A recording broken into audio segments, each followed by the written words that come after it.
It is your PrisonPlanet.tv memberships that fund so much of what we do here on this operation. And then we're more than happy for the TV show after it's aired live, then be leaked out onto the web to tens of millions of people. That's our goal.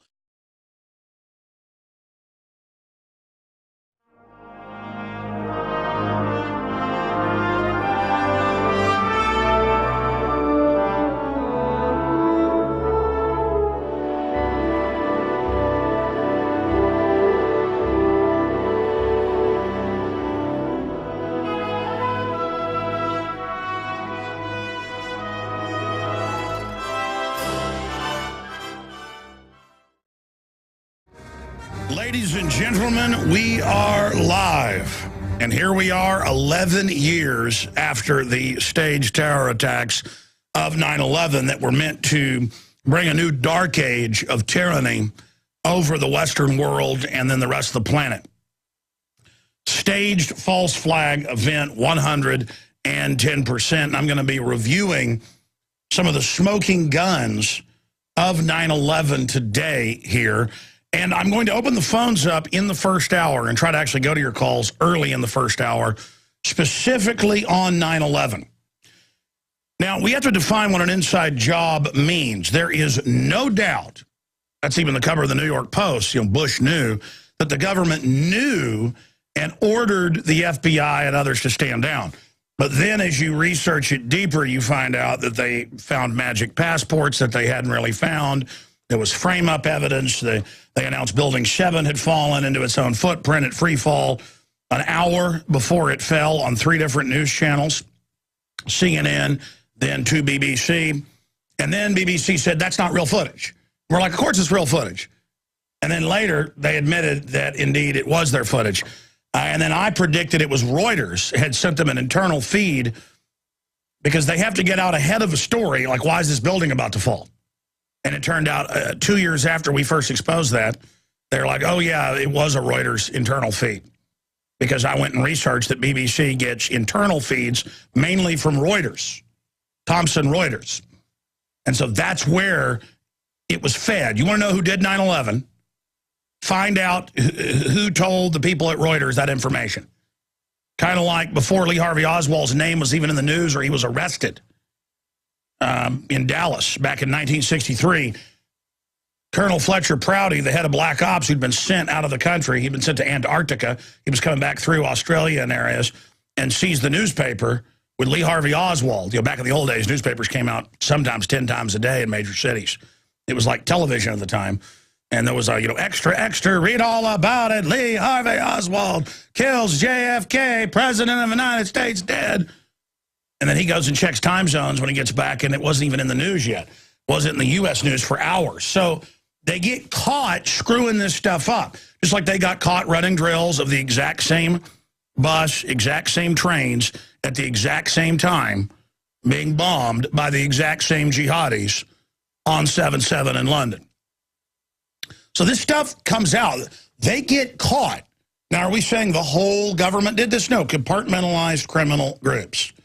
And we've got a pretty clear image of exactly what they did on 9/11. And then now, 11 years hence, no one can deny that this was used to destroy liberty, set up a police state, that they now say is not pointed at darling al-Qaeda. As the CFR said a month and a half ago, they said, quote, we need al-Qaeda. They're good. And it's all over the news. In fact, I just saw one of the headlines here at Infowars.com while I was just talking. Every day, mainstream news, LA Times, Reuters, you name it, is like, yeah, they're using al-Qaeda to attack Syria. In fact, I saw a CNN report early this morning when I got up about 5 a.m., and it was al-Qaeda getting, steam again. Al-Qaeda building itself up again now that it's got a foothold in Syria and Libya. I mean, the government wants to set up checkpoints on the highway saying there's terrorists everywhere, and they gave 10,000 missiles to al-Qaeda in Libya. 2,000 of them heat-seeking or radar-guided. That means an aircraft's coming in or taking off, it's got its radar on. You fire that missile, it goes right into the radar cone on that aircraft. Or you got a cruise ship coming in that's got radar, right into the conning tower of it. Heat seekers. right into the engines. That'll end your day real quick. That's no easy day. We'll be back. It's 9/11. The sands of time for all of us are running low. Death could come at any moment. The only thing that lives forever is truth and justice and the continuation of life. The great struggle between those that promote lies and slavery and domination and those who have a dream for humanity to travel to the stars. It is 11 years after the tragic attacks of September 11th, 2001. It is September 11th, 2012. And no one can deny, regardless of what you think about those attacks, that A, they have been used to set up a modern East German-style police state in the Western world. B, that system is now being fully flipped onto domestic populations. C, we are being publicly told in every major publication, including CFR.org, Council on Foreign Relations, the real government in this country. They write the reports that Congress adopts, that the executive adopts, that Al-Qaeda is good and that we should work with Al-Qaeda. In fact, at about 5 a.m. this morning, I actually IM'd this CNN report at 5:11 a.m., as you can see here on my iPhone. If you guys give me a document cam shot, I'll show people this watching us on prisonplanet.tv. On 9/11, Al-Qaeda looks to Syria to revive its fortunes. And then right in front of us, like we're ignorant, like we're stupid, they tell us, though, that we have to continue to give up our liberties and give up our freedoms because Al-Qaeda is coming after us. And they can only do this in a vacuum of reality being derelict.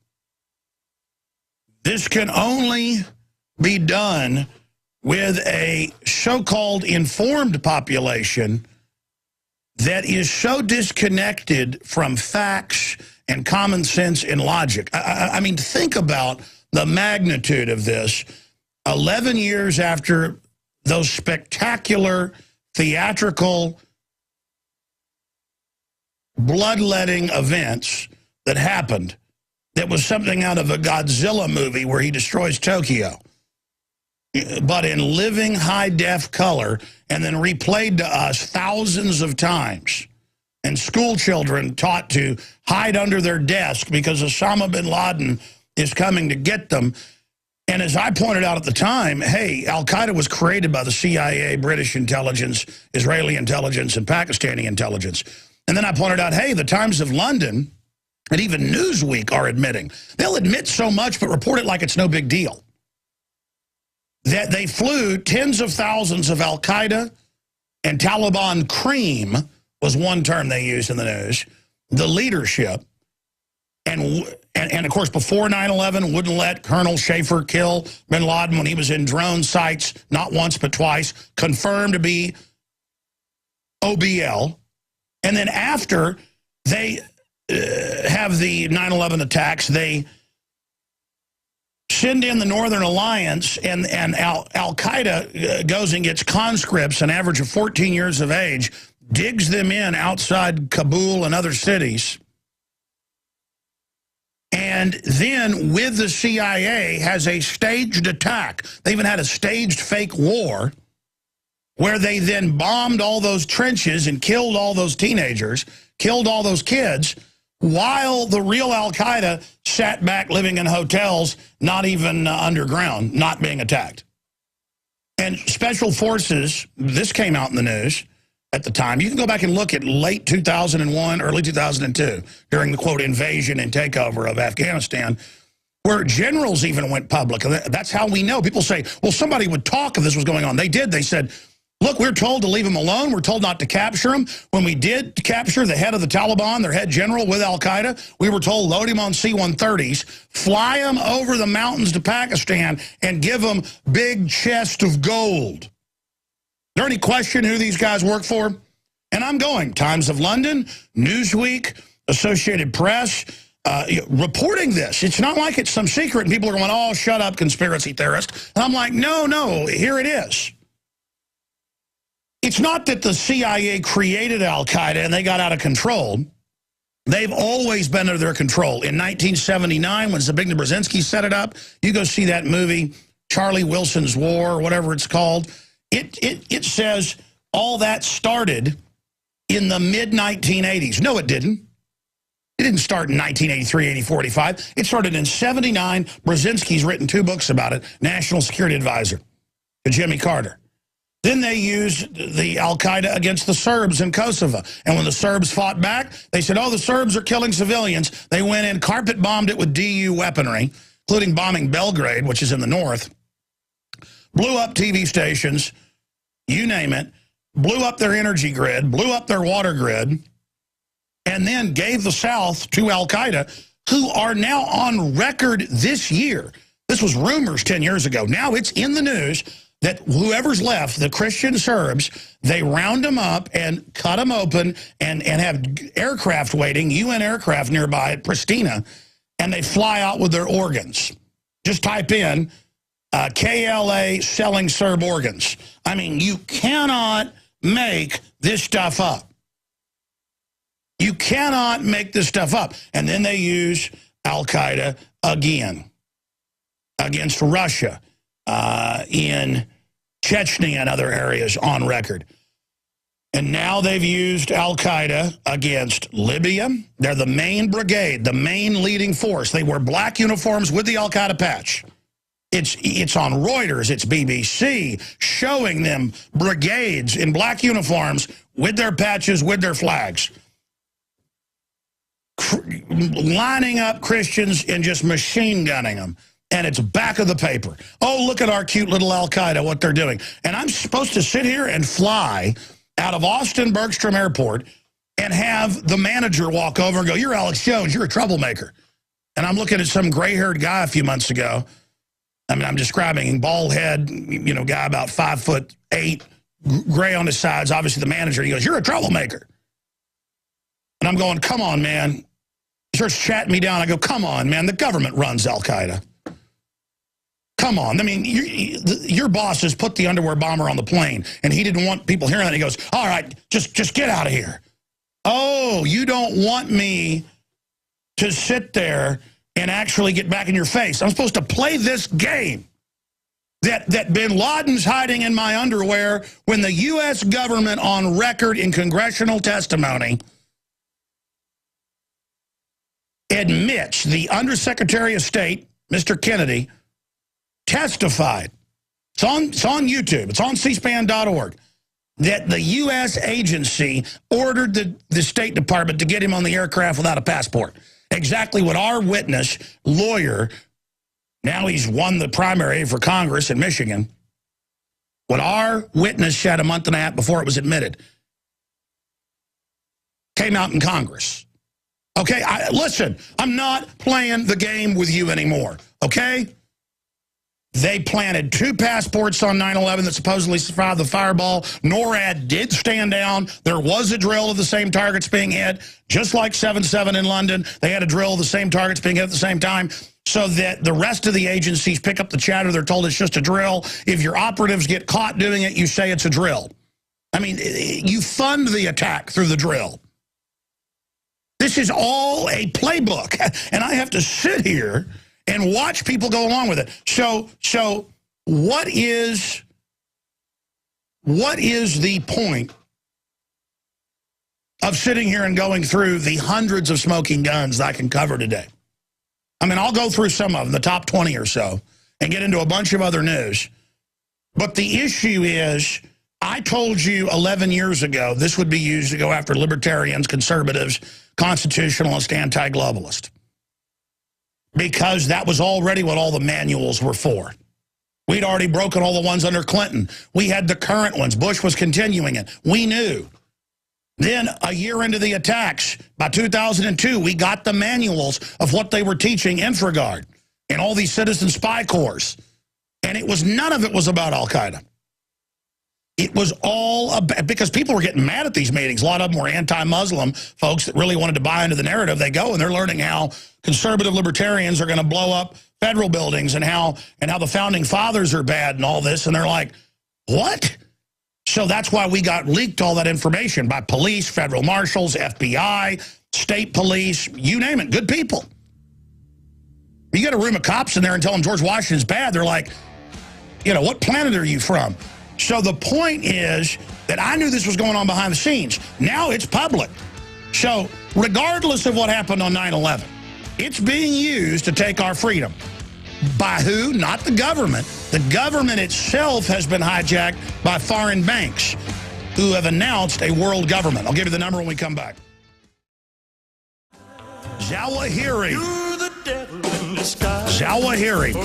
Here's an example of the total twilight zone I have now entered. During that break, I went back into the coffee room where we have a big television set on, either Fox, CNN, or CNBC. And there was the brother of Zawahiri. Reportedly, he was #1 in Al-Qaeda at one time, who they claim they killed. They're always killing the same guy over and over again. Again, why don't they just pick new boogeymen? It's to practice getting away with incredible lies.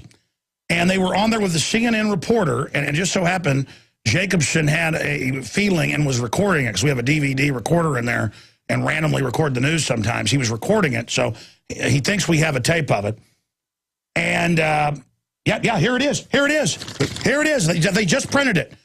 I saw this 3 minutes ago, ran around like a chicken with my head cut off, and the guys just found it. CNN. Exclusive. Al-Qaeda's leader brother offers peace plan.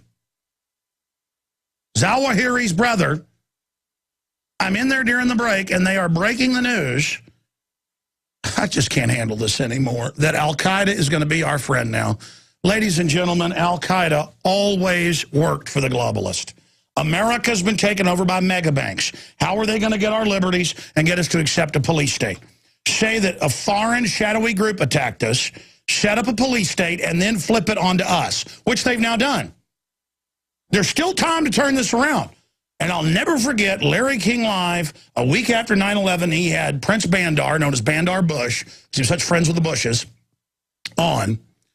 And Larry King was running down bin Laden, Osama bin Laden, and bringing up the fact that his family was allowed, you got to give Larry King credit for that, to leave the country. When all their air traffic was shut down for 3 days, they were allowed to fly out on 18 flights. It was also on local Miami news. They'd call that a conspiracy theory when I raised it, even though it was on the news. They counted on you not knowing how to find it. And he was running down bin Laden, and Bandar goes, "You do not speak of him this way. He is hero in my country." And this is the Saudi Arabian ambassador to the U.S. Larry King knows he's not supposed to run down Saudi Arabia. That's one of the biggest owners of the media in this country, or at least investors. Not technically controllers, but be technical owners. And he goes, "Okay, all right. Well, tell us about bin Laden." And he goes into how great bin Laden is. Somebody's got to dig that tape up. I saw it. The point is that that's how ridiculous all this is. They got to make Al-Qaeda the hero in the Middle East, set up bases everywhere, and now is being used as a globalist invasion force to take over. So in a weird way, it's true when they say Obama wants to have Muslims take over. It's actually true. But it's not like all Muslims or he's a Muslim in doing it. A certain group out of Saudi Arabia, not just Sunnis, but a tiny minority group that dominates the 80% of Muslims that are Sunni. The globalists make deals with the most powerful. The Chinese, billion, several hundred million. They use them and slave labor to leverage out their competition and take over economically. Militarily, they build up the United States as the enemy of the Russians, while the globalists actually funded both sides to have the U.S. be the physical muscle. But the Shock Force Arab Legion Brigade model, and that's what the British set up in around 1900 or so, right through 1920. They created Saudi Arabia and other areas. They called it the Arab Legion, the Arab Brigade. And then Hitler went in the 40s and took over these groups, and then CIA after that. That's who they used to overthrow Mohammad Mossadegh in 53 in Iran. So, and again, I'm moving quick here. I don't talk to you like you're an idiot and hold up an Al-Qaeda puppet and go, this is the bad man. And you, what are you going to do? I'm going to give my rights up. That's right. And what are you going to do? Let the T.S.A. stick their hands down my pants. I mean, I don't talk to you like you're a 5-year-old, ladies and gentlemen. Look, this isn't that hard to figure out if you're a new listener, okay? The British intelligence, when it was the big empire, created radical Muslim sect of highly militarized, vicious, brave people, some of the Bedouins in Saudi Arabia, which wasn't even Saudi Arabia then. They let them take over. They've used them ever since. It's very simple. Now they're getting ready to put Al-Qaeda to bed and say they're good guys now. End that fake war and start the new war where they let them take over all these major countries, including the countries surrounding Russia. And they're now going to be the good guys attacking Russia, and I'll be called a commie Russia lover if I don't support Al-Qaeda. And so will you. Toll-free number on 9/11 calls. What you think the biggest smoking guns are? 800-259-9231. 800-259-9231. Have your question ready. We'll move to the next person, hopefully. Get a lot of people in here. Oh, by the way, the government now admits the dust was deadly. They knew it. They covered it up. I mean, again, they're just criminal murderers. We are live. How do you take a once-free society with a Bill of Rights and Constitution, an example of liberty and freedom to the world?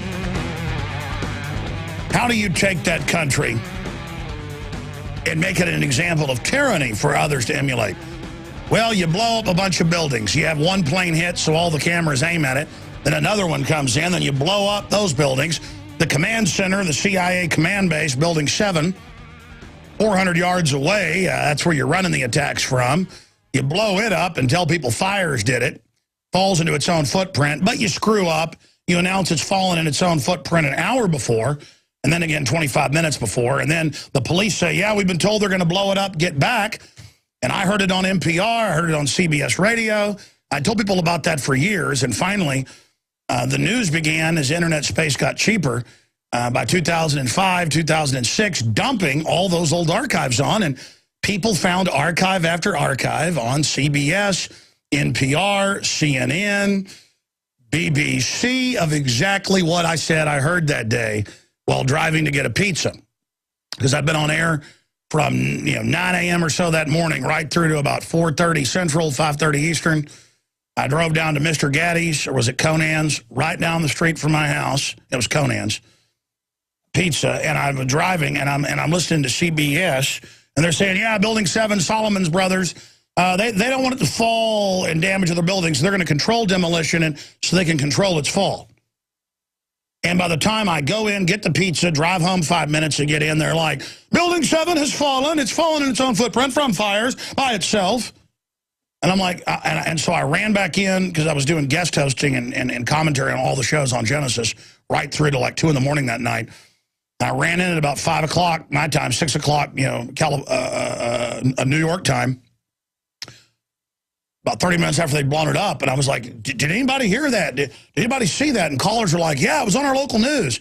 And then the CNN footage and others started coming out of the cops going, get back, they're going to bring it down. Boom, boom, boom. And the blast squids. I mean, Building 7 really is the smoking gun. And they said, oh, it didn't fall at free fall, because physicists had said it's impossible with fire to have something fall free fall. No building's ever fallen from fire, period. Or all you need to demolish one's a pick lighter. And sure enough, they've made them change the insurance actuaries now nationwide to say, well, now fire can bring down buildings. Now, they've had literally more than 50 big skyscraper fires since then, some that burned for a week. 500-foot red-hot flame, white-hot flame shooting out in China, shooting out in Brazil, not even built to U.S. standards. Nothing collapses, but the ceilings and things. None of the big steel structure even melts. First, they said it all melted.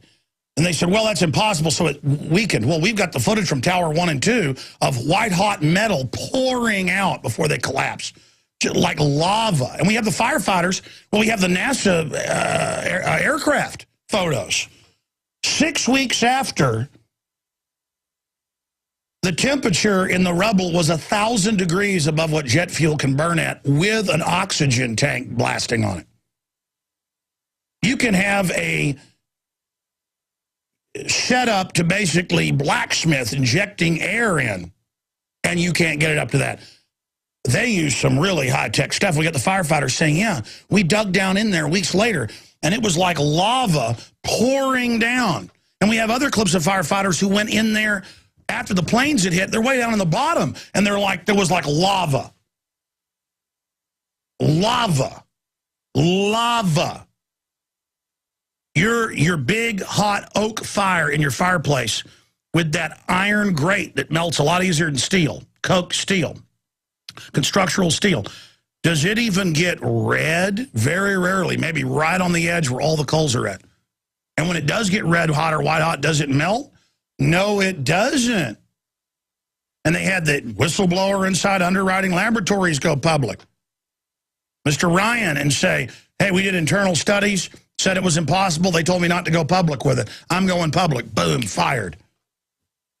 And then the media spun it. Mr. Jones is saying firefighters blew up the towers and police. No, they were just told, get back. I've gone and found in New York, had them on the show, the police officers who were on the video on local TV and on CNN when they're saying get back, who heard the countdown. They were just told, get back, it's coming down, and then heard the countdown over the radio. The government even had a countdown before they blew the towers up. It's all in my film, Terror Storm, A History of Government-Sponsored Terrorism, 2nd edition. Because I did a 2nd edition because right after the film came out, they came out with all the news about Building 7 and everything. Yeah, there's the USGS heat maps that we're showing on screen of up to 3,000 degrees up to 6 weeks later in the towers. Now, are you going to buy into any of that, ladies and gentlemen? Again, and I told you they were going to use it to take our rights, and now they admit they run al-Qaeda. We're not saying the FBI agent down the street is involved. We're not saying the state police officer down the street's involved. We're not saying the bureaucrats involved. We're not saying the Congress people on average are involved. Bush didn't want to testify to Congress under oath. They had to have a closed session. Something like this, a lot of evidence shows Bush himself probably didn't even know. Criminal mole elements at the highest levels. Cheney, 1 month before 9/11, changed the 1957 NORAD parameters for the first and only time, stating and issuing the order, it's public, with the Pentagon protection seal on it and everything, that NORAD was to stand down during a hijack missile attack, aircraft as a missile, and that no one in NORAD had the power to shoot down aircraft anymore, even though they'd always had that power as a one-star general or admiral and above, or their designate on duty. Aircraft's coming into the city, aircraft's coming into the base, shoot it down. That's a default position. They had missiles on top of the Pentagon. They don't want you to know about that. That's on record. They did drills that day of it being hit to make everybody stand down. They hit the area they were constructing on. The aircraft did maneuvers that no pilot could do, and mainline fighter pilots and commercial pilots have gone public. Had to be computerized guided. White-hot flash. Everyone reported smelling cordite. I've interviewed witnesses that survived inside, where the FBI came in and told them, you didn't see this, you didn't see that. All of this is going on, ladies and gentlemen. And then Cheney, 1 week after 9/11, rescinded the order and gave the shoot-down power back to the military. The military, when they finally released the 9/11 tapes, you've got the FAA, you got NORAD going, I've never seen so many simulations and drills live time. Wait, I just lost control of my screen. They were deleting the inputs so they couldn't track them. They ordered the F-16s to fly at stall speed. All this came out. Do you know what it's like to be informed? I could go on. I have over 500 smoking guns here just in the stack right over here. I'm going to cover some of them tonight on the Nightly News. I'll get to some of them today as well, but I want to go to your phone calls. And I'm going to go over some briefing points as well. There's 20 of them that I think are important to cover, but we'll do that in the next hour. And I've got a bunch of other news that I want to hit as well. A 16-year-old questioned by FBI over pro-Ron Paul YouTube video. Yeah, that's on drudgereport.com. That's our Infowars.com Paul Watson article. Another al-Qaeda boogeyman brought back to life from the dead and killed off again. News deflects from scathing reports to U.S. drone use. We're going to get into where the AP says they've killed somebody they claim they've killed before, and they never retract the last story. And then again, I just said I saw this during the last break, and they found it on CNN. Imagine them, they're getting coffee, and it's like, a peace deal with al-Qaeda may be reached. And I'm like, what? CNN reports al-Qaeda wants to work with America. Right? And in the segment leading out, I said they're getting ready to give al-Qaeda a facelift and say they're good guys, and now say the new enemy is libertarians and conservatives and patriots and anti-globalists. And now it's happened. Exclusive, al-Qaeda leader's brother offers peace plan. Okay, let's go to your phone calls here. Let's talk to Derek in Tennessee, a 1470 AM WBCR listener. Welcome, sir. Thanks for holding. God bless you, Alex Jones. Well, God bless you, my friend. What's on your mind? Well, over the weekend, I saw my sister back in Missouri and my dad, and I was, the conversation, I can't not talk about this stuff. Once you learn about it, you have to talk about it. And I said, all you got to do is go in and look at three pictures: the picture of the Pennsylvania field, the picture of the Pentagon, and then a picture of a 737 crash somewhere else in the world. I can't get them to even do that. But those are my big smoking guns where I get started. And of course, in every other big jet air crash, it's over a mile or more. There's people everywhere, fuselage. But we have even the police who were on the scene go, yeah, we couldn't find anything. It was a hole in the ground. And the other state police said, no, we saw F-16s chasing it, and they shot it down. Yeah, well, where's the debris? I even know a gal here in Knoxville that used to be a airline stewardess, flight attendant. She says she had a former flight attendant go down in that field and died in that crash, and they won't believe anything that I try to tell them about it.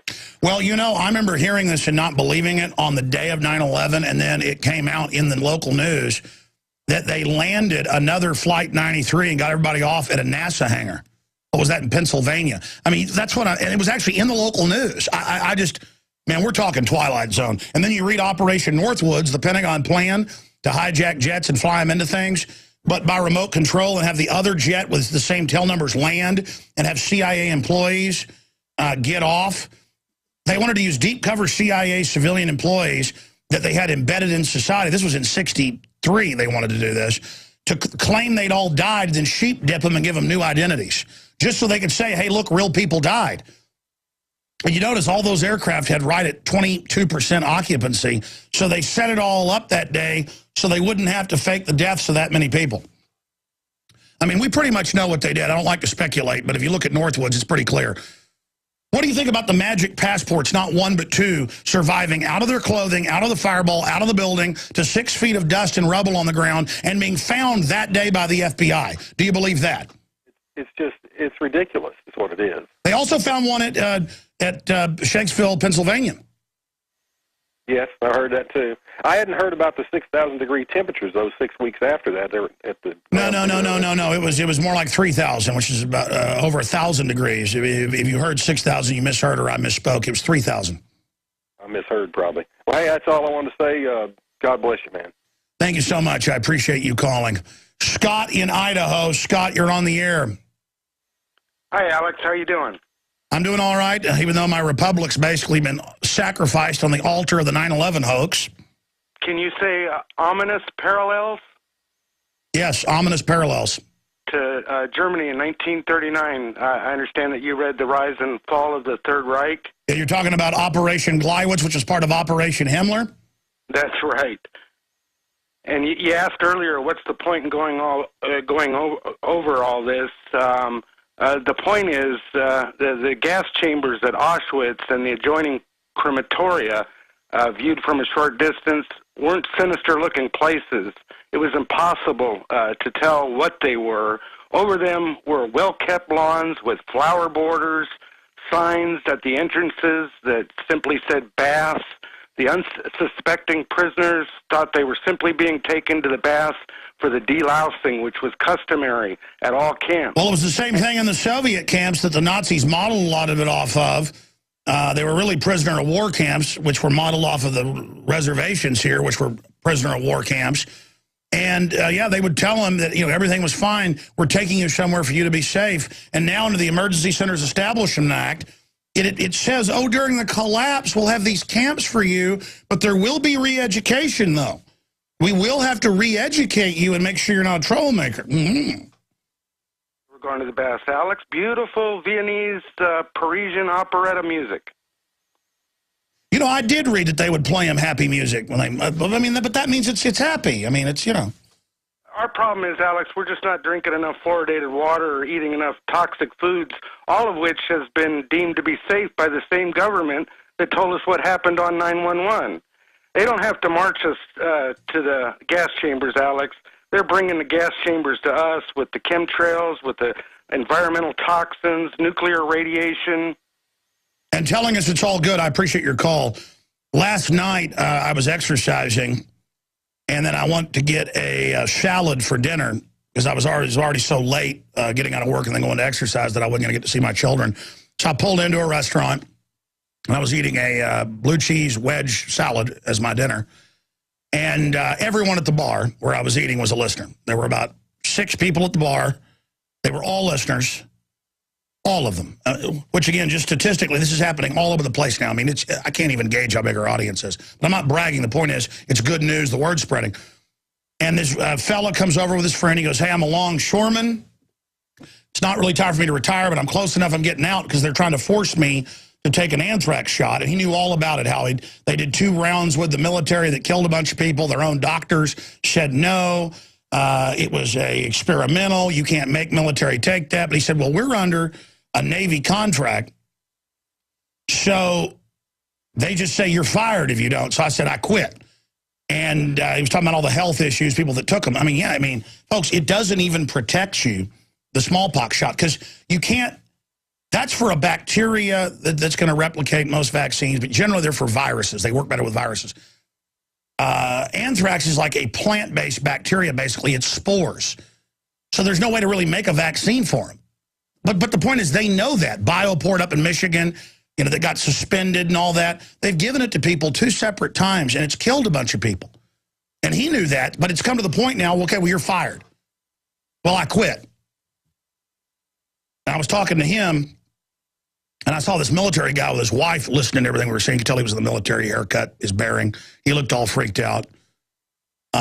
And I was just thinking about all these nurses I know who go in now and they go, oh, there's 15 shots you got to take or you're fired. Or you got to wear a mask like you're, a bad person. And then the flu shot makes you get a double the chance the next year of getting the flu. Does it protect you from that year's flu? That's all come out in the news. Big companies have been caught adding stuff to it to make you sick. Yeah, they're lining us up and killing us. It's just so, and now they're getting ready to make the police and first responders take all this stuff. You guys said no in 2002. You better say no again. Coming up in the 3rd hour, after we've taken a bunch of your phone calls, gone over the 20 smoking guns of 9/11 out of more than 500 I have, and covered the big news of the day, we're going to do 2 different reports. One with Linda West breaking down the police state and talking to people, one of our new great reporters. And Aaron Dykes went to Germany and went to the birthplace of the Illuminati. He has an amazing report. We're going to premiere here. We premiered it last night on InfoWars Nightly News, but premiere it for the radio audience here in the 3rd hour today. So that is coming up. Also, don't forget, we are listener-supported radio. We are not supported by the globalists. We're supported by our great sponsors. And we are supported by our listeners buying subscriptions to see the radio show and the nightly news show and all my films and so much more. There's like 17 years of material. We've had the site 9.5 years. PrisonPlanet.tv or InfoWarsNews.com. We'll also get you there. We have 15-day free trials. Each membership is $5.95 a month. Is really 6 memberships. You can have 6 people log in simultaneously with the same username and passcode if you choose to share it. Nobody can beat that deal. That comes down to less than $1 per membership per month, $12 per membership a year, roughly, or a little bit less. So prisonplanet.tv. Also, get together, organize, and meet other patriots, whether it's for shooting clubs or dating or activism, at planetinfowars.com. Amazing articles getting written over there as well. Planetinfowars.com. You can get lost over there in that labyrinth of liberty.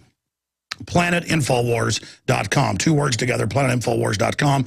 And we do have the best gravity-fed filters out there, bar none. What I use, what my family uses, ProPure at InfoWarsStore.com with 10% off with the promo code WATER.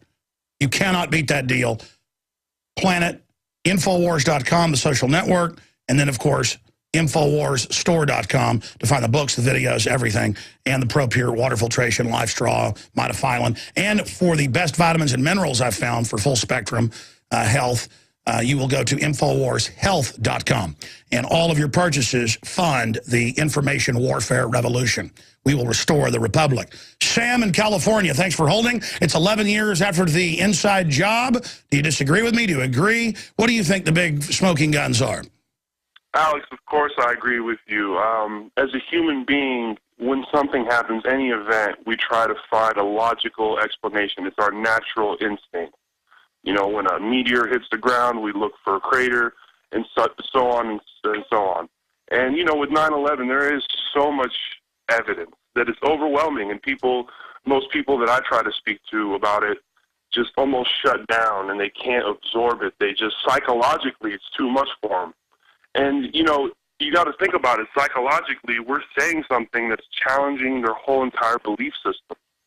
So if we can break the code of 9/11 psychologically and actually I mean, I'm no expert, but, you know, you have to explain to people who had something to gain from this. What powers are influential enough to pull off something like this? Who stands to gain, who had the means, and then look at the evidence. Bingo, it's the #1 suspects, a military-industrial complex owned by foreign banks who's been caught doing false flags over and over again and planning them, i.e., things like Operation Northwoods. But what you've said is so key. We've got to take the myth of 9/11 that's been used to kill our republic, and we've got to destroy that myth. And we've really done that. 2 years ago, the media was like, we don't want to cover it now. We want to drop it because they can't really use it. Now they're saying, oh, Al-Qaeda's friendly. They're our friends. It's the American people are the terrorists. That's what this police state's for. So they're hoping we forget that. They want to get off the narrative of 9/11 because it hurts them so bad. Stay there. I want you to be able to finish your points. We'll get to others back in 1 minute. We have the second hour and then third hour straight ahead. But yes, either the 9/11 hoax is destroyed or we're destroyed. All right, we've got financial news. We've got the feds now admit they knew that the dust was deadly. Really, criminals? We don't need you to admit that. We know you're criminal murderers, total scums, filth of the earth. We'll explain why they did that. I remember the New York Post attacking us, saying those of us promoting, you know, getting the firemen, police, and others help were bad, and that the police, firefighters, and emergency workers were ambulance chasers. Really, a bunch of them have died of cancer already, and the CAT scans for major universities admit that they're full of asbestos and everything else, but whatever. Again, you're seen as scum to them. They want to use you. Like, oh, look at the heroes. And by the way, the heroes support our agenda of sticking our hands down your pants and launching wars and spying on you without warrants because of Al-Qaeda. Now they're like, forget about Al-Qaeda. You're the terrorist.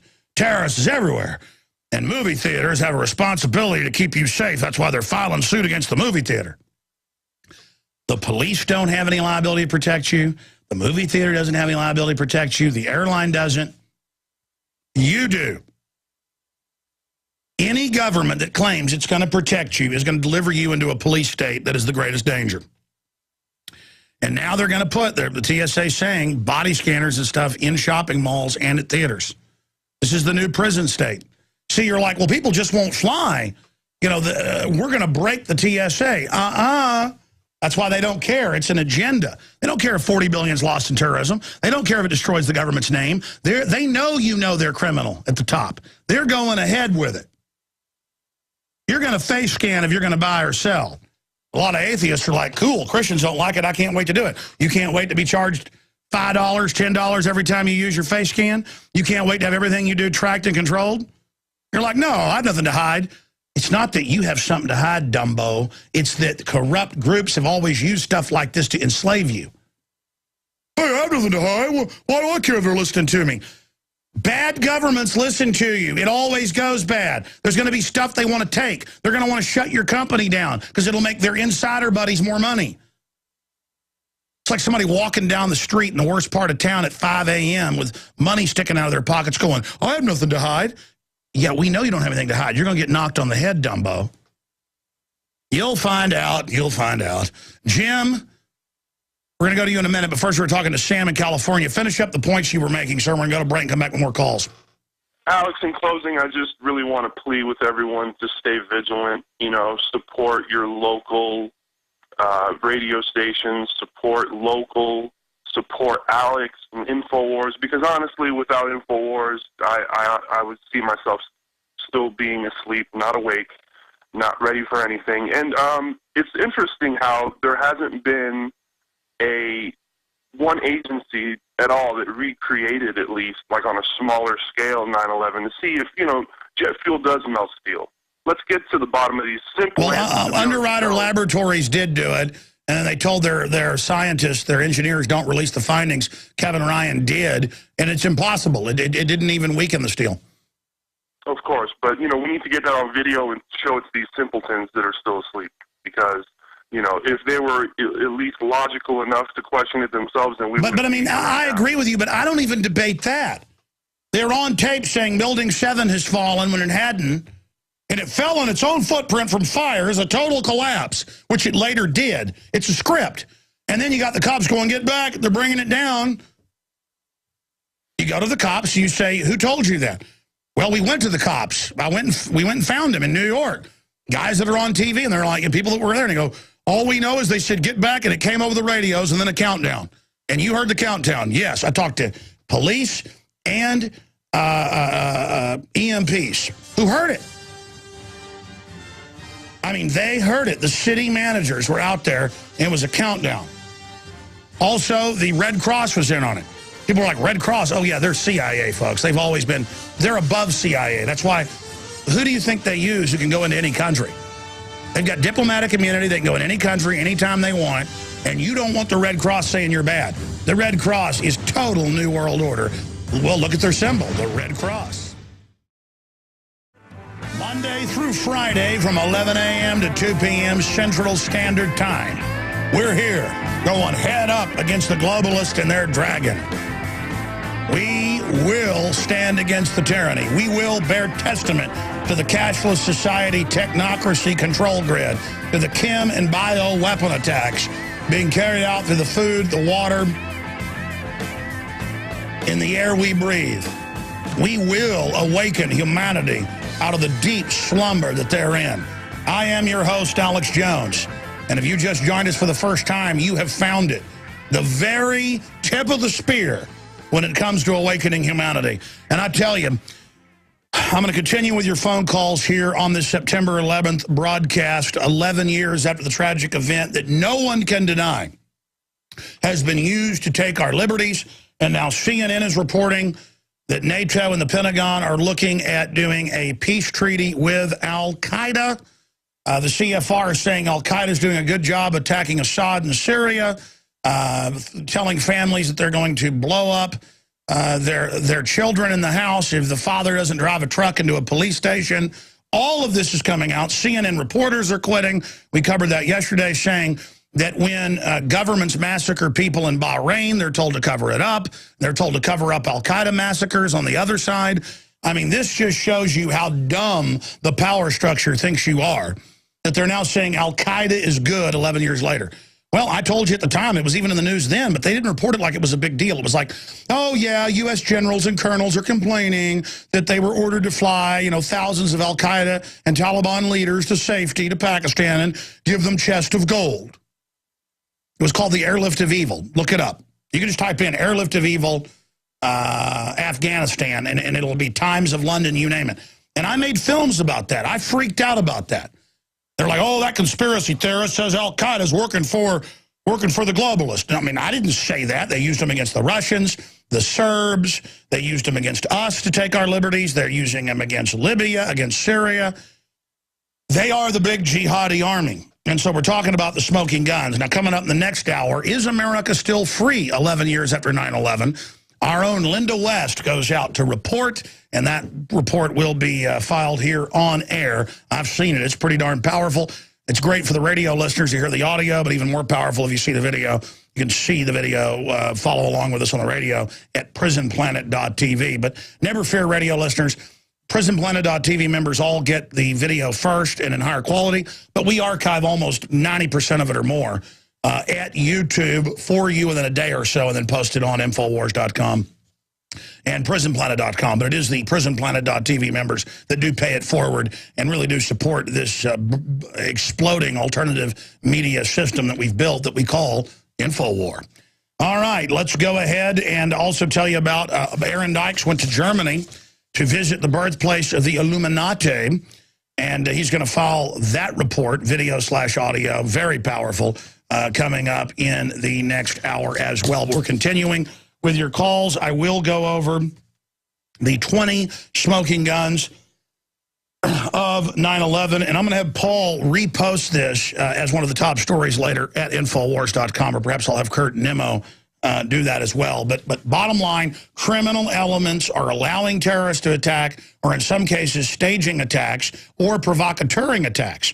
Sometimes they provocateur, that's the most common, just get crazy people and hype them up to do low-level asymmetrical attacks.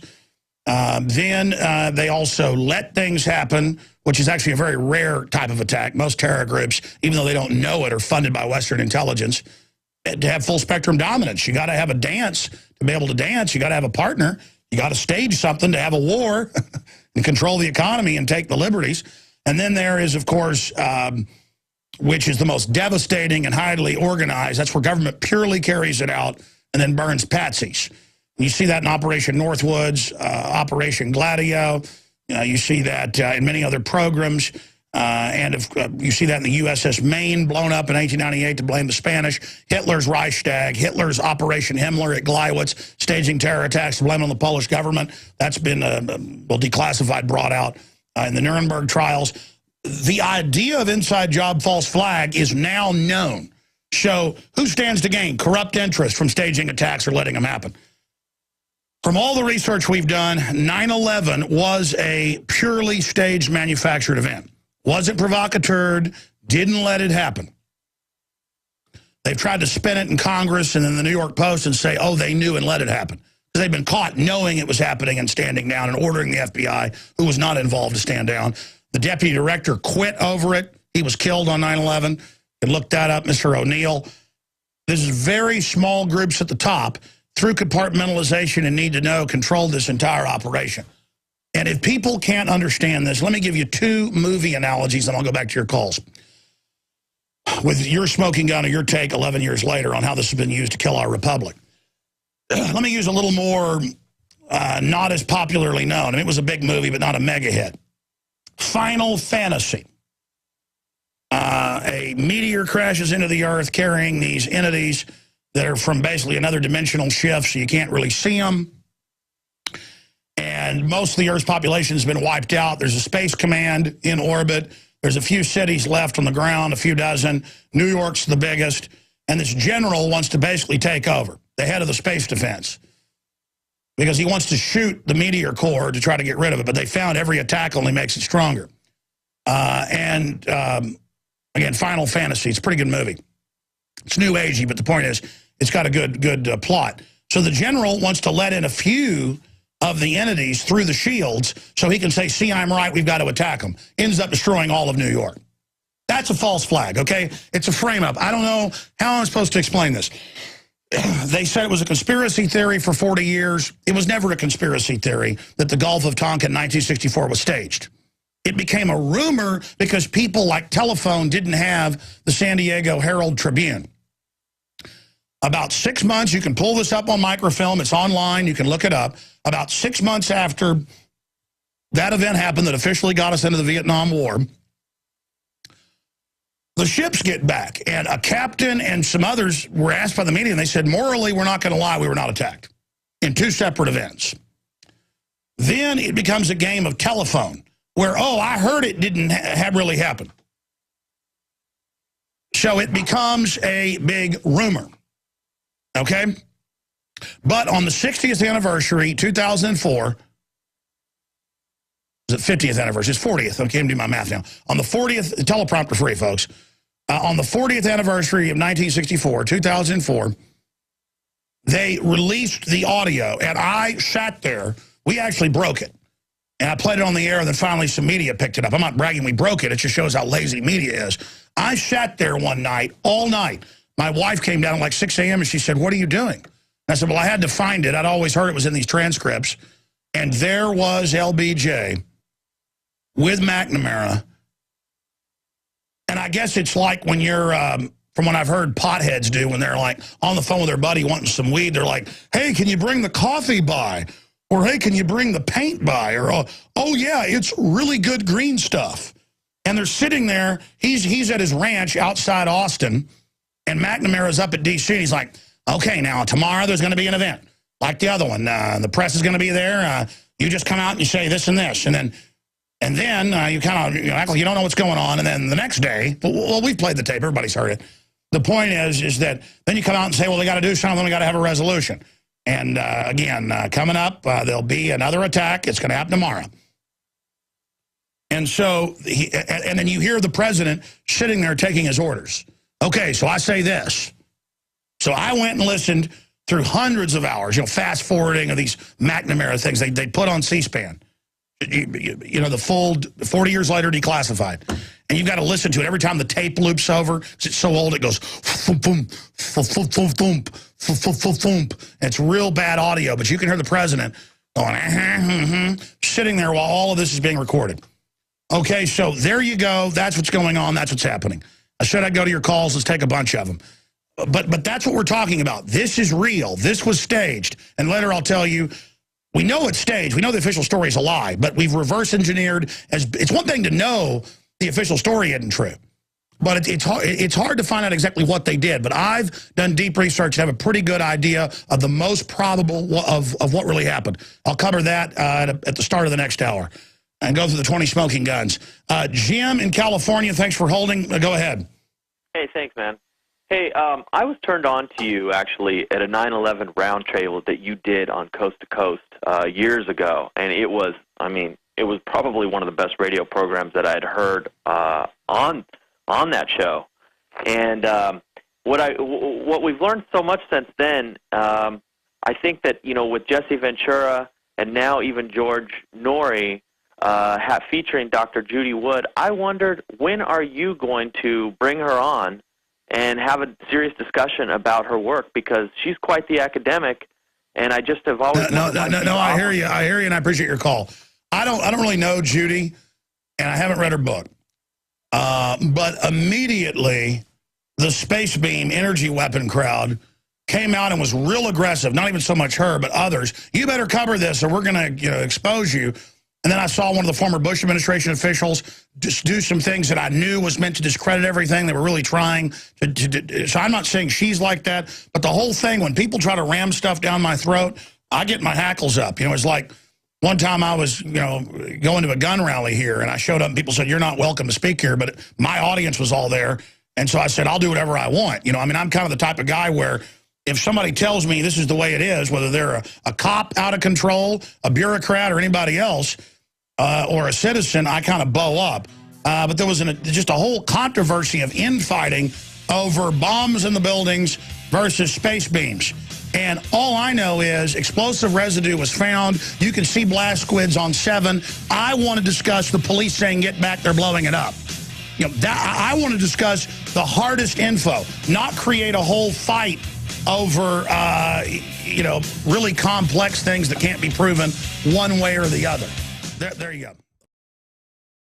In the last 11 years since 9/11, and of course I predicted the attacks, 9/11 saying they'd blow up the World Trade Centers, blame it on their asset bin Laden, and launch attacks in Afghanistan. I can see the preparations really about a year before 9/11, and then 6 months before I was saying they're going to stage terror attacks, and then by July 25th, 2001, I was able to break it all down on record that I saw that coming because I saw the media preparing everyone for the attack.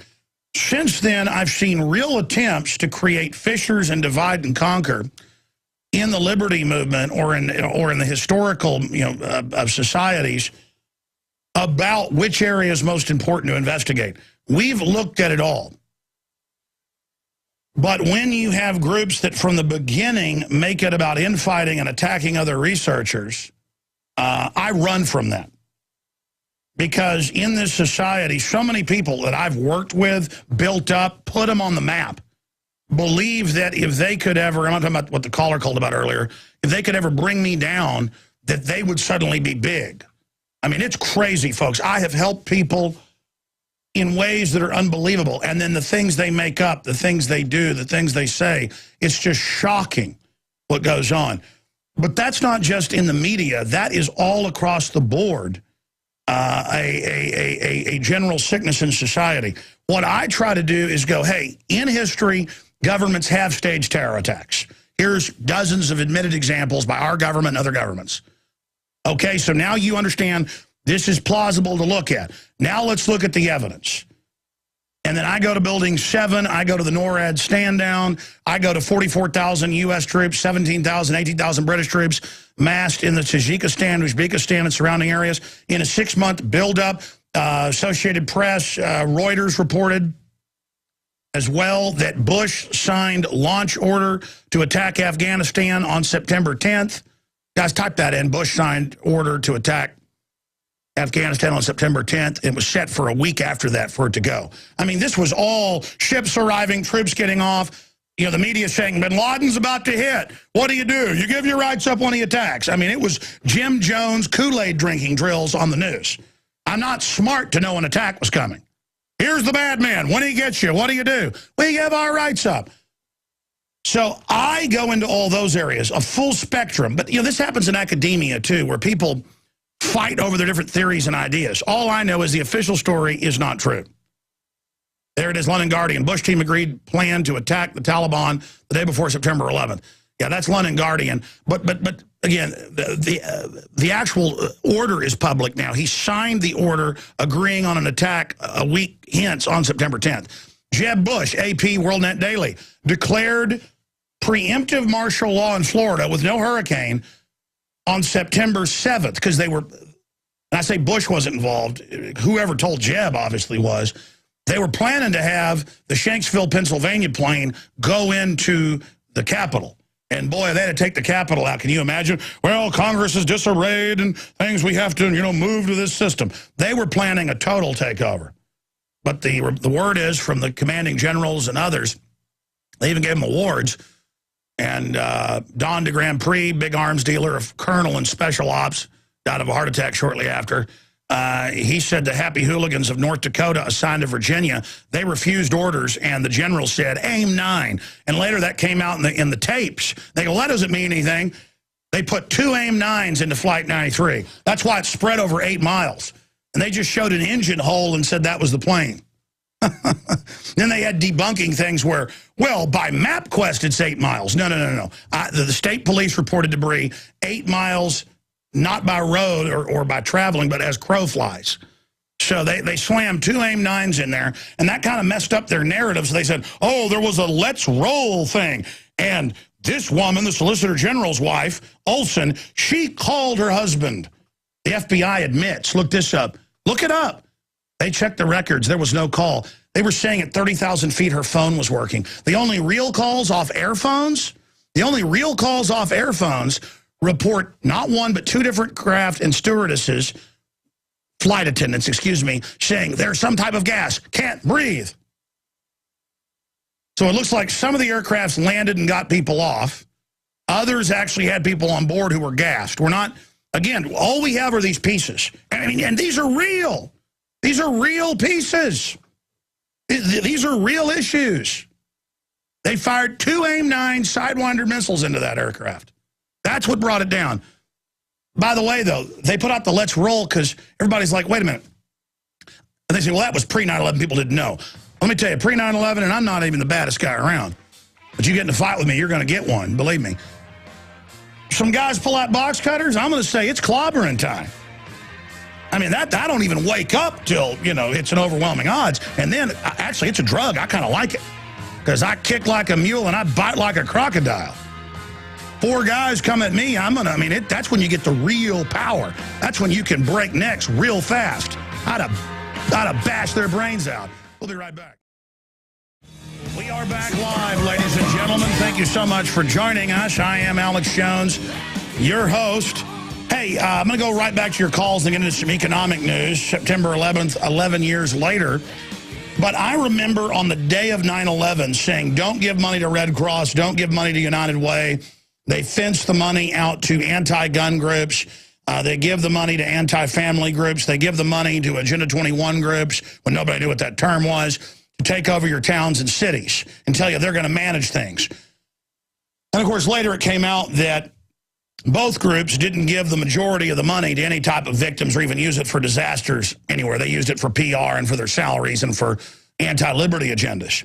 And I said, send them breathing apparatus. And we found a few local churches, and we had our listeners on record September 12th, 13th, 14th, 15th for a week. We said, do not believe the government. The dust is deadly. Do not go into the area. Those buildings are built out of asbestos. There's all sorts of toxic stuff in there. We went through the whole list of it. But they wanted to open up Wall Street and all that. They wanted to have it all continue. So they said, hey, don't worry, don't wear any mask. Everything's fine. They didn't just say, oh, it's not that bad. They said, no mask needed. And people would be in there for minutes without a serious respirator and have nosebleeds. And, of course, the big universities, you can look this up, within just a few months did CAT scans of the lungs, the Mount Sinai medical centers, all of them, all over the country. They had the firefighters, the police, the medical workers, the military, the doctors that went and volunteered, that rushed in as the politicians, posed as saviors, and worked on that pile. And they said it's a conspiracy theory, you're not sick. And within 2 years, all the police dogs died of different types of cancer, lung, nasal, you name it.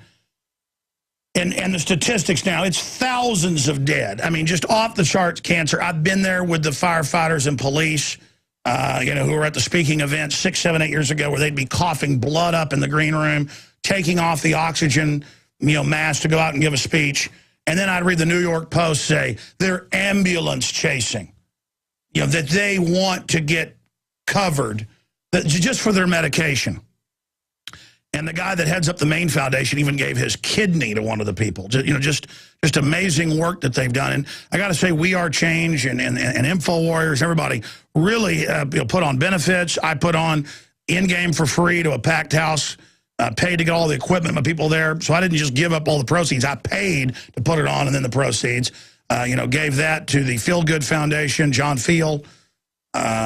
We've tried our best while being called scum. In fact, you notice last year, first responders weren't allowed into the pile. That's because they're so angry. And they keep saying stuff when Giuliani walks by. Remember that last year? People don't remember that. Guys, type in first responders not welcome at 9/11 ceremony. It was for politicians to sit there and grandstand. Remember that last year? Well, now the loving government has come out. Federal government may finally recognize 9/11 cancer link, say attorneys for survivors. That's out of the New Jersey News, NJ.com. Here's another one out of CBS. 911 workers celebrate victory. They're not heroes. They're just workers. Over addition of cancer coverage, but concerned about funding. Yeah, the government insurance they got from this didn't even cover cancer. And it just goes over. But now they're having to admit. Folks, we had Christina Todd Whitman's own report. She came out and said the dust is deadly the first day, and then she was ordered to lie, so they put out a fake report saying it wasn't. Let me tell you, atomized asbestos and the mercury from all the switches and all the computers and all that blown sky high by those weapons they had inside, you're breathing that? I mean, give me a break. You see the people that day, the cops, with just blood running out their nose, blood coming out their mouth. Let me tell you, rescue or not, I'd have tied, I'd have had goggles on. They should have said, everybody drive to New York, bring them goggles, bring them respirators, everything. Hey, let's move the stock exchange, 5 miles up the road to a warehouse. They could have done that. But no, it's fine. Go on in, open schools down the block. It's fine. And all these famous people have died that had apartments down there. Who's the big famous singer died, and her doctors were telling her, yeah, it's the dust that just died a few months ago. Because they told her, oh, go right back in. Her apartment had its windows knocked out with dust in it. Oh, that dust is just fine, honey cakes. There's a government just so cold-blooded that it doesn't just not care about the first responders. They hate you. So remember that military when they want you to take vaccines that are experimental, and it turns out they're being paid to test on you. There's no law you got to take experimental shots in the military. Okay, we've got all of that going on. We've got all of this happening. Remember that, because they're now trying to make first responders take shots again, saying you'll be fired. Nurses, organize and say no. EMTs, organize and say no. Police, organize and say no, like it did in 2002 with the Emergency Health Powers Act. The Model States Health Emergency Powers Act. Say no. A bunch of states said no to barcodes for kids at schools 10 years ago. Say no again. Learn to say no, no, no. Because if they can make the first responders take shots, they're going to make us. That's what this is about. That's what the Model States Health Emergency Powers Act was about, making them all take it. So they'd say, well, we had to take it. You're going to take it. We're all in this together. I'm going to go to some calls and then some financial news here in about 7-8 minutes. Let's move quick. Jeff in Illinois, 11 years later, what's your take on 9/11? Hey, Alex, great to be on the show. 11 years later, there's been a lot more that's developed, and you were just saying, so maybe a new film is needed. But and I'm going to hold you to your 10 hours of your money bomb day that you said you were going to cover 9/11. Yes, I'm going to do 10 hours and go over 500 smoking guns with exhibits on the money bomb. And I'm supposed to announce that this week because our haters hate it. George Soros gets your money in bailouts and funds MSNBC and Media Matters, your tax money. But that's okay. But we say, yeah, donate $500,000 or whatever so we can buy equipment, hire reporters. I've done it all. I've hired 6 reporters, 7 graphics people. I've expanded all the equipment. And yes, we need your financial support, not just at the money bomb, but every day. In fact, I'm going to announce that in the beginning of the second, third. It'll be in the middle or so of October. So I've got to go ahead and get that announcement out soon. Go ahead, Jeff. I wanted to talk about how I woke up, which was the Pentagon incident. There was no plane wreckage. They reported it was originally a 50-foot hole, then a 60-foot hole. The roof line was intact for 50 minutes before collapsing. A plane couldn't even fit underneath a 5-story building without bellying out on the front lawn. There's no lawn. No, it looks like, according to the munitions experts, it looks like what a bunker buster does. And then the footage they released, they kept hundreds of tapes. The one footage they released, it looks like a missile trail coming in. But again, I never really harp on that because it's kind of a tar baby where you can't get anywhere. My issue is they blew up Building 7 in front of everybody. Go ahead. But there's like 10 cameras on every side of the Pentagon at the top of the Pentagon, and they released that footage from the video surveillance cam. And it looks like a white missile. It looks like a drone with a missile trail behind it. Well, it's a missile that's painted to look like an American Airlines flight, and then that's why they have it horizontally, because there's no wing. How important is it to you that we expose 9/11? I think it's the biggest hoax that's ever been pulled on this earth. I try to wake some people up, and they hear you for a little while, and then you tell them that the towers were blown up by a controlled demolition from top down, and all the facts, the bomb-sniffing dogs removed 2 weeks before. Marvin Bush is head of the security for the Twin Towers. I mean, all the things that tie in together. Oh, I forgot about that. And when I first heard that right after 9/11, I went and looked it up. His contract ended September 10th, and he literally handed the keys back that morning and then bragged that he was on the subway when it got hit. Marvin Bush ran security. and your interview with Aaron Russo changed my life. That's how I kind of found out all about InfoWars, and you have changed my life, and I think everybody needs to get on your station and just listen to you for 2 hours and just wake up. And it's unbelievable how many facts that you have. You have really changed a lot of people's lives. Well, God bless you, sir. I appreciate your call. Listen, do you know what the responsibility is like knowing that we really reach tens of millions a week conservatively now? I just constantly think about points I need to make and I need to do a better job, and that because instead of making my ego bigger, it's had the opposite effect where it's like, wow, I feel like I'm a brain surgeon or something working on a little kid's brain. I better not screw this up. You know what I mean? It's with great power comes great responsibility. And then I just get so mad and exhausted, I kind of power through it by yelling and screaming. But, you know, God works in mysterious ways. I just want people to know that I'm not arrogant about the power InfoWars has. In fact, it's the opposite. I'm really trying to do the best job I can, and I need your prayers, because it's not just government and corporations that engage in dirty tricks against us. There's also a lot of people of the huge, you know, awakening that's happening, conspiracy or questioning known liars, as it really is. The awakening movement is the hottest, biggest thing, and it's only going to get bigger. And I'm the biggest thing in that, quote, genre in the world. It's really the end of the matrix, or the triumph, the conquest of the globalist. It's either the end of their system or the beginning of their true reign. And the amount of jealousy and envy and hatred of people I've tried to build up and help, because my instinct is build others up. My instinct is create new soldiers in the fight. Really upsets me for humanity, and is just very, very sad. But that's why those of you that know you're pure of heart and know you're good, you've got to be the leaders. Because there are so many bad people, the globalists sin, but also bad people that are opportunistic that kind of move into this awakening. As people wake up, it doesn't then mean everything else that people exposing the globalists. It doesn't mean, just because the globalists are bad, it doesn't mean everybody else exposing the globalists are good. Do you see what I'm saying? You know, it's not like America bad, Iran good, or Iran bad, America good. It's, no, people running America bad, people running Iran bad. You see, it's not. So our problem is morally we become lazy.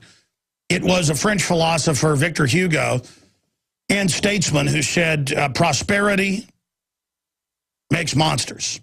Adversity makes men. I kind of butchered it. It sounds better the way he said it. He said adversity makes men, prosperity makes monsters. And it's true. You ever been around people that really have dangerous jobs? Been around people that really have to know what they're doing? They're talented, they're energetic, they understand things, and you kind of run into people who are like lazy, and they wear their laziness, and they're not carrying like a suit of armor. I mean, I look and watch people, and man, there's like a culture of being weak. There's a culture of being pathetic. There's a culture where you get into being stupid. You get into being jellyfish-like. You get into being decadent. And those people are the problem. In fact, I had this weird epiphany last night that as mad as I get at police because they're charged with enforcing things in a corrupt society, I admire the police because at least they go out and do something dangerous. They do go out and have the nerve to pull people over all day. And to, go to wrecks and see people cut up and clean up toxic waste on the road and take in stinking prisoners and go to houses where there's I will tell you, if I was a cop working in a major city, I would probably turn into a monster very quickly. I mean, I really had this epiphany that if I was a cop, I would be a monster because I would get real sick of it real fast. I had this epiphany last night. And the police do horrible things and wrong things, but they are at the bottom rung of a rotting society. All the rotting, dripping trash is just dripping down on them. And when you dance with the devil, he don't change, you change. Let me tell you, I've turned into a really more aggressive person than I ever was before, focusing on this news. Just looking at it has made me a different person. I'm now really ranting, aren't I? Max in Utah. Max, you're on the air. Go ahead. Yeah. Hey, Alex. How you doing? Can you hear me? Yes. Yeah. I had a comment about the what happened on the inside the planes and my theory of it. It goes to if you listen to that interview with James Woods where he saw the so-called dry run. Yeah, I'm going to tell you at 8 after next hour what really happened on 9/11 as best we know, but James Woods, the famous actor, is a key area. Yeah, if you listen to what he says on that Bill O'Reilly interview, he said that he was in there and then that he noticed it and everything, and then he makes a comment. He said that the way they were acting, it was so obvious that it would be obvious to even the most casual observer. That's a quote. And, when you think about it, then I think, well, if these guys were trying to carry out, a covert dry run, how could they be so incompetent that it would end up being so obvious that even the most casual observer could see? Well, we know why, and it's not just a theory. We know they were brought into the U.S. and protected. We've talked to the head of the U.S. Embassy in Jeddah, Saudi Arabia, who was ordered to, and his colleagues were ordered to let them into the country. Even though they were listed as terrorists, they were told that's their CIA cover. Newsweek and Time admitted they were trained at U.S. military bases. The head of the Defense Language School, Colonel Butler, went public and said, the government had to do this. These guys were trained at my school, some of them. These are agents, these guys on the news. So then they told him, you're taking part in drills to see if airport security will catch you. And they do this all the time. They do this with military guys. Try to bring this bomb on the plane for America. Then they say, oh, this Green Beret wanted to blow it up. Why? The white Al-Qaeda. That guy's a Christian Baptist. See, they're the new threat. Don't take part in these drills, military and police, with the feds. Don't be idiots. Do not take part in that. Use your brain. And that's what happened. They got them on the plane. They did many of these drills. And they would get up and run around on the plane. They were told to see if the stewardesses, the flight attendants, would notice and what would happen. And then one day they got on the plane and something else happened. And that's my point. I ran up to the break and never finished my point. I wasn't bragging, hey, I kicked the guys' butts on the airplane. Anybody I know, I mean, even guys that aren't looking for a fight will, get in a fight. I mean, if a big guy pulled out a knife, a lot of men would get up and fight. I mean, that's what men do. I mean, if you've got, 30, 40 men on board, you're going to find 10 of them. They're going to get up out of their seat and say, you put that knife up right now. And if they didn't, it'd be on. I don't believe that on 4 different flights, I know women that would get up and attack you. You're not going to have red-blooded men, the great grandsons of people like George Washington laying down. I don't buy any of it. So I'm going to break that down coming up. Great point, more calls straight ahead. All right, I'll continue with your calls. I'll briefly, at the start of the next hour, break down what I really believe happened on 9/11 and try to hurry through them. We have 2 short reports coming up by Aaron Dykes, premiering here, and, of course, Linda West report on the T.S.A. and is America still a free country after 9/11, so that's coming up in the next hour. I wanted to bring Ted up in this segment and the next ahead of your calls for those patiently holding. The toll-free number to join us is 800-259-9231. I just cut this ad yesterday, but I thought I'd read it to you on air before it's even done being produced because it goes into my research. You can see the articles right here from the Wall Street Journal, New York Times, that I printed up to write this ad copy, which is pure veritas.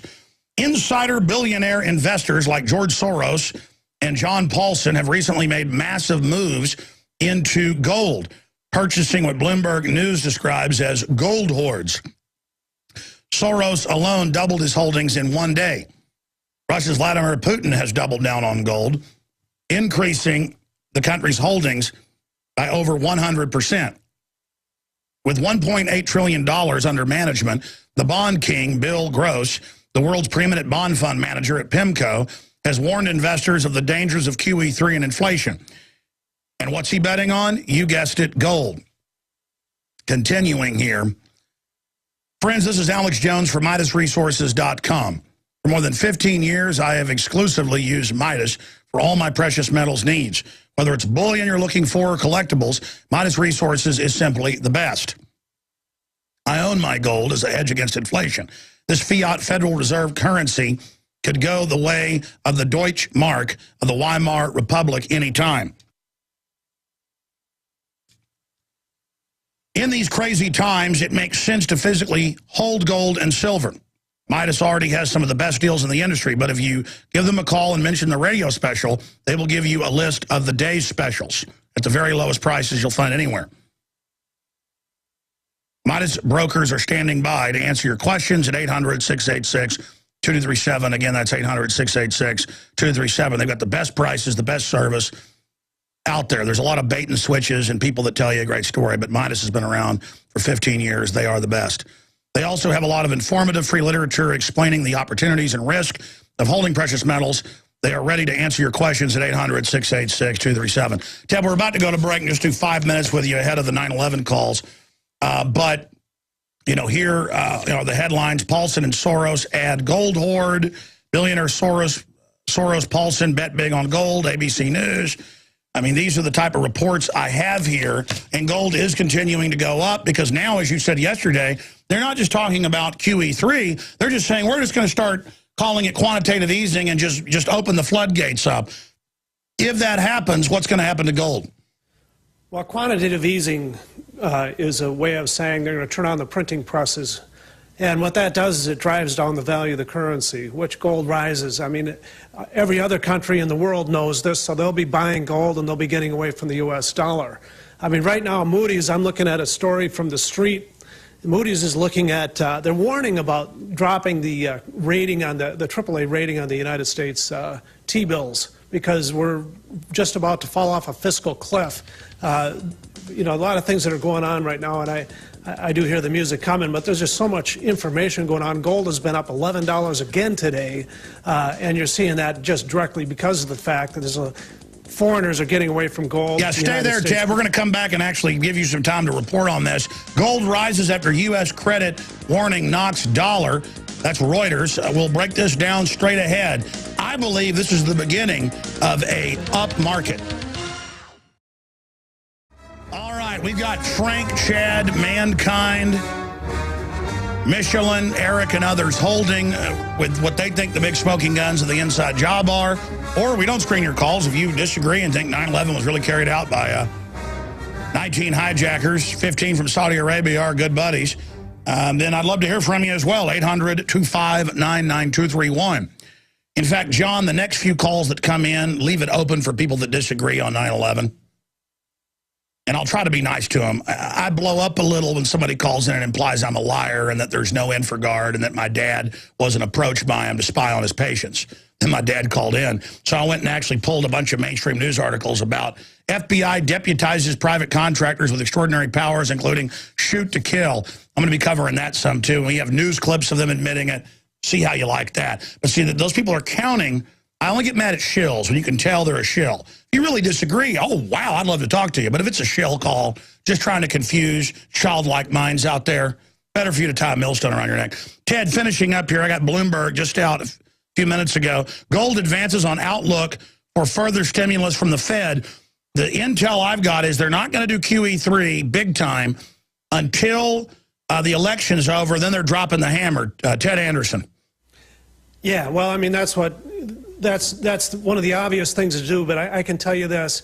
The outcome of the election isn't going to make a difference to what's going on here in the United States and our economy.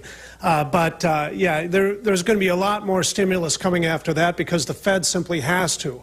If they want to save the banks, you got to realize that we're consuming almost 50% of our GDP with the interest on the debt right now at just a hair above 0%. You increase that percentage point to 6%, and we're going to be so deep and buried it's not even funny. So if they want the banks to fail, if they want entire chaos in the United States, let the interest rates rise. The only way the Fed can keep the interest rates down is by quantitative easing. And the word is they're now admitting from Jackson Hole and Whitefish and all that they're moving towards it. What's your intel on when the QE3 unlimited comes? Well, I mean, that's what they were talking about yesterday in the articles that I was reading, is that rather than calling a QE3, it'll just be ongoing quantitative easing. So in other words, it's not one and then something, it goes so far and it ends, and then two and it goes so far and it ends. What they're talking about, rather than quantitative easing number 3, they're just saying we're going to quantitative ease and we're not going to even tell you this is going to finish. Well, yeah, that's like when they bought 1.4 billion bullets and it became an issue. They just started blacking out how many they're buying. So, right. or when it hit 27 trillion in bailouts 2 years in the last 2 years, no new numbers. It's just, and we finally got some. It's almost 50 trill. I mean, it's just, it is pandemonium. And, of course, they're giving the big banks the free money, interest-free, and then loaning it to us. Ted, I know you've still got some radio specials. Gold's up over, what, $90+ in the last week and a half right now. You've been buying gold the whole time. Priced in the market, how much are people saving? Like gold you bought at, what, $1,700 you're now able to sell when it's... What's gold at right now? On right now, Alex, you're looking at about an $80 savings per ounce.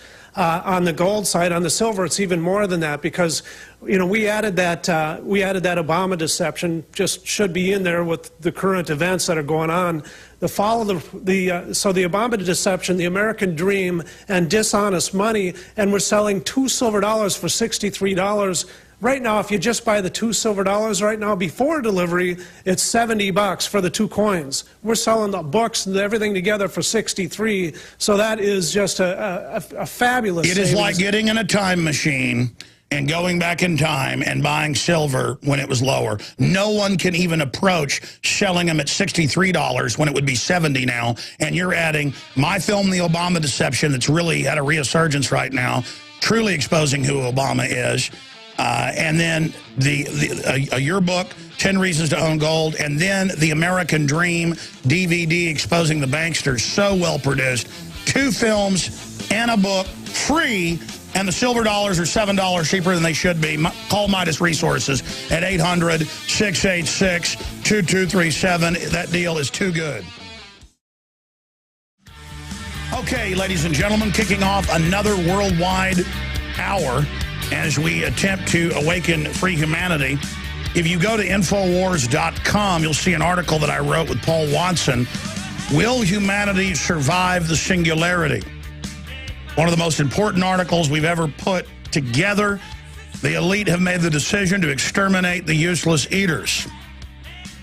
And we have the quotes by billionaires, top tech heads of how they're going to set up the planetary government, cut off your resources under Agenda 21, and then release bioweapons to kill you and your family.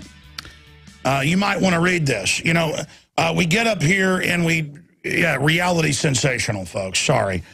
We get up here and we talk about, did criminal elements in the government engineer 9/11, and the evidence is overwhelming. I'm going back to your calls in a moment.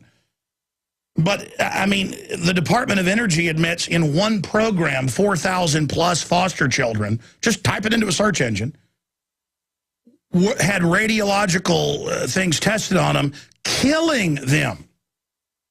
That's 4,000+ that were killed. Israel did radiation testing on 110,000, killing more than 20,000. They have TV shows about it on their public television. Just type in the ringworm children documentary. It's on YouTube. They'd say, your child has a ringworm, which is fungus. We're going to take them in for a checkup, and they'd fry them. I mean, why are governments doing this? Because they're eugenicists. They are setting up a scientific dictatorship. They're testing things on us. They see us as dumb animals. We better not act like dumb animals. Or they believe under social Darwinism we deserve it. Not me. I know what's going on. I don't like what you're doing. You don't have authorization to do it. I'm exposing you. And I understand this isn't as cool as the football game last night, but let me tell you, go read the quotes. Go read the proof. I'm begging you. It's at Infowars.com. I'm going to have the guys red link it. I asked him to red link it. We've been working on it for a week, this article. I said when it came out, red link it. I want to red link it, put it top story. And it ties into if they, give black men syphilis and nerve gas our own troops and Project Shad and other drills and kill some of them and radiate them and get pregnant wives of GIs, plutonium pills and all this. Would they stage an attack and kill 3,000 people? G. Cheney wrote they need a new Pearl Harbor to mobilize America to create a Pax Americana and set up a global empire. He wrote that September 20th, 2000, in Rebuilding America's Defenses for the Project for New American Century, and published it. Go to the library, read it online. It's on their website. I mean, I'm giving you data points here, not conjecture, not theories. the bottom of the hour, I will give you my theory on what happened on 9/11.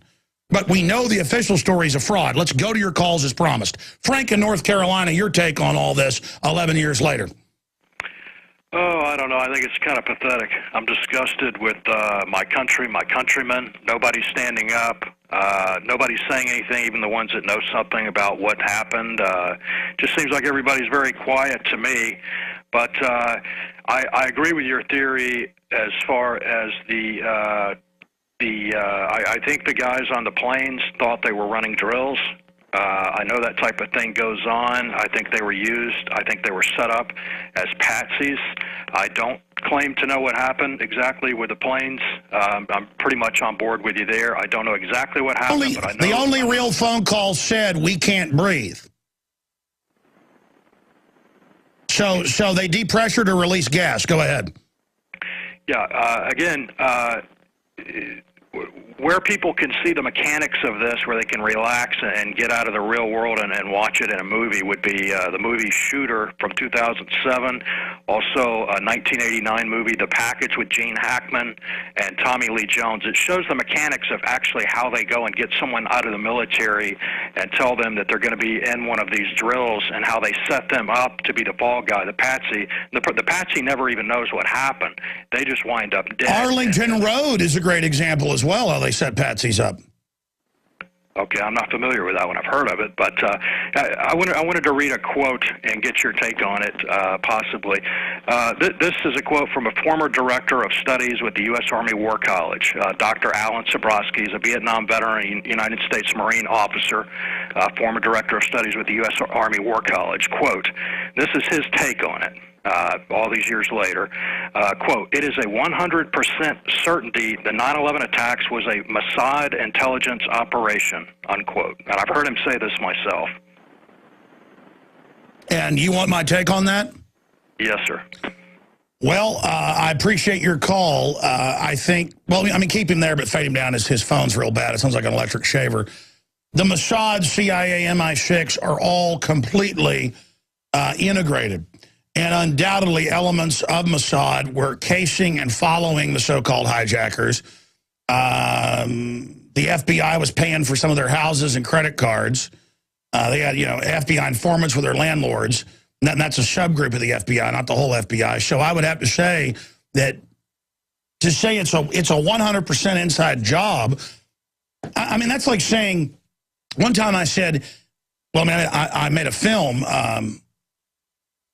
Terror Storm.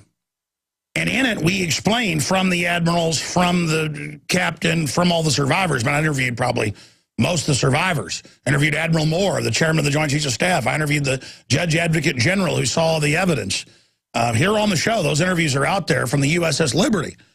And they said Israel attacked the ship to blame it on Egypt, and that LBJ was involved and ordered the carriers to turn jets back that were going to aid it, so Israel could keep trying to sink the ship, to blame it on Egypt as a false flag.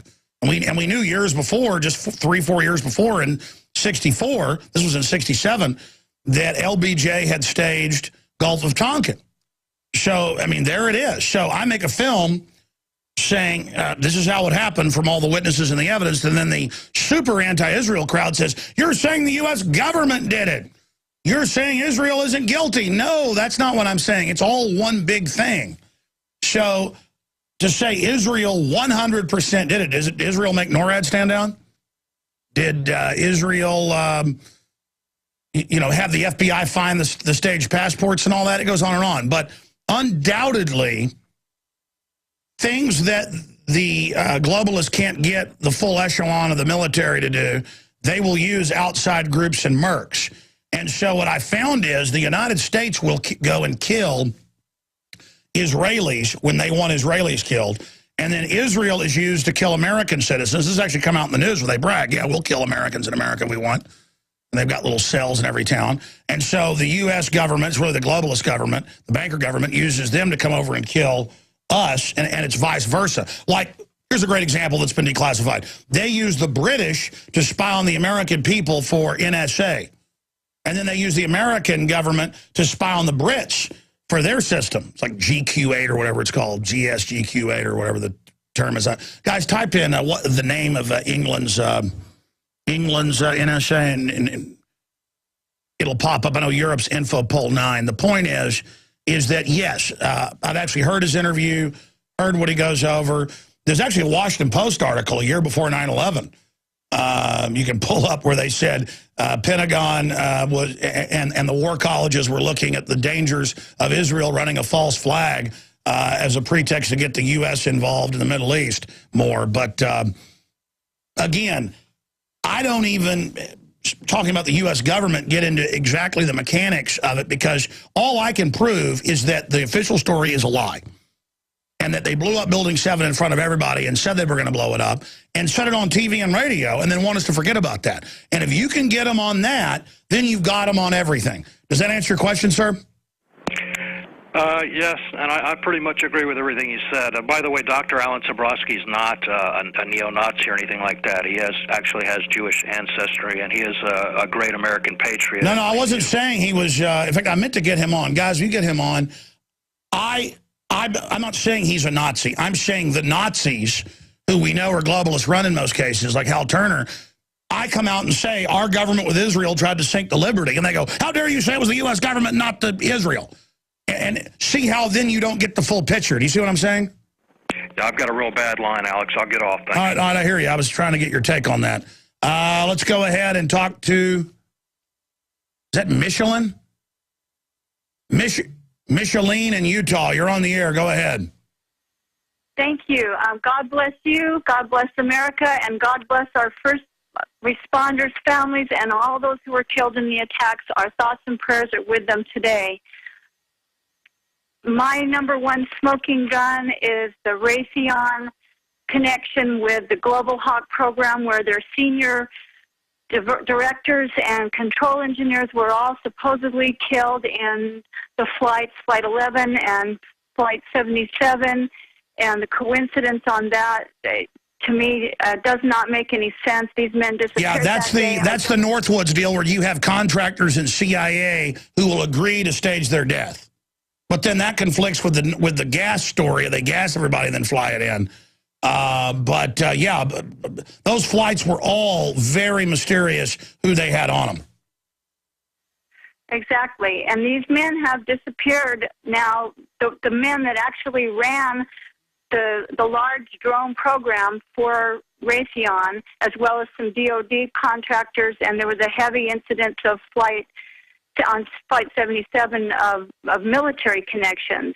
And to me, as I researched, that was the most important of the smoking guns, as well as a 9/11 pilots organization coming up with serial numbers of 2 of those Boeings for sale in third world countries years after 9/11. I know. And, you know, these aren't just theories here. This is all the so-called hijackers were trained at U.S. bases on record. That's not debatable. They're like, oh, just never mind that. So they're trained at bases. The T.S.A. needs to take your wife in a private screening room. Hey, but you're in the news running Al-Qaeda, and the media says that we need to do a treaty with them. They're our friends now. Shut up. Your wife could be Al-Qaeda. But now they're like, she's not Al-Qaeda. She's a patriot. We got to go in her pants. I mean, it's just amazing. Great points. Okay, we're going to come back and talk to Eric in Kentucky. Well, that's in Kansas. And we got Tim in Kentucky. I conflated the two. Chad, Mankind, and others. All right, coming up, I'm going to kind of break down what I believe happened on 9/11, but we've kind of already covered that. I've got 2 reports, one by Linda West, one by Aaron Dykes. Special reports we're going to air here. Continuing with your calls on the nightly news this evening, I will go through a whole bunch of the smoking guns and some video clips, Building 7 being blown up. The rest of it, 7 o'clock Central, prisonplanet.tv. I have a smattering of news I want to get to as well, but let's hurry through your calls now. Wow, a lot of interesting points getting raised by callers. Let's talk to Eric in Kansas. Eric, you're on the air. Go ahead. Hey, Alex. I just wanted to share a little bit of kind of ominous symbolism I saw today. You know, supposed to be the anniversary of 9/11 and what the government supposedly says, you know, outside forces did to us. There's people waving flags and everything everywhere. Everywhere you look, you see flags at half-staff. Well, I drive by Fort Riley, Kansas, and I'm looking over at the base housing. There's a huge flagpole out there. no American flag flying anywhere on that flagpole. And I get down farther where I'm going, a little town called Osage City, Kansas, and there's an active Army reserve post there. It's a real small little post. There's cars in the parking lot. There's people around. And, again, there's no flags flying on the flagpole. Absolutely bare. And that just kind of struck me as, I mean, here's today is being forced down our throat that, we were invaded by terrorists and we have to be protected because of all this. And yet our own military on bases in our own country refuse to fly the flag. I'd like to see that, but there's a lot of ominous stuff. Last year's event, they had weird Illuminati eyes with people marching, and they wouldn't let the first responders in, period. We're under global government. It's been announced. I mean, for all intents and purposes, America doesn't exist anymore. England doesn't exist. Germany doesn't exist. We're under the New World Order, a corporate governance. All over Austin and the surrounding towns, they have Agenda 21, Department of HUD coming in and taking over the land and saying you can't build on it, and then saying only insiders can build. I mean, and then you go to the events, they just tell you straight to your face none of it's happening, even though you have all their own documents. I mean, it is a mafia takeover. I've got articles where they're using more slave labor at Apple's factories in China. They have to put suicide nets up and drug the employees. They make them work 18 hours a day sometimes. And it's toxic, and that's Al Gore.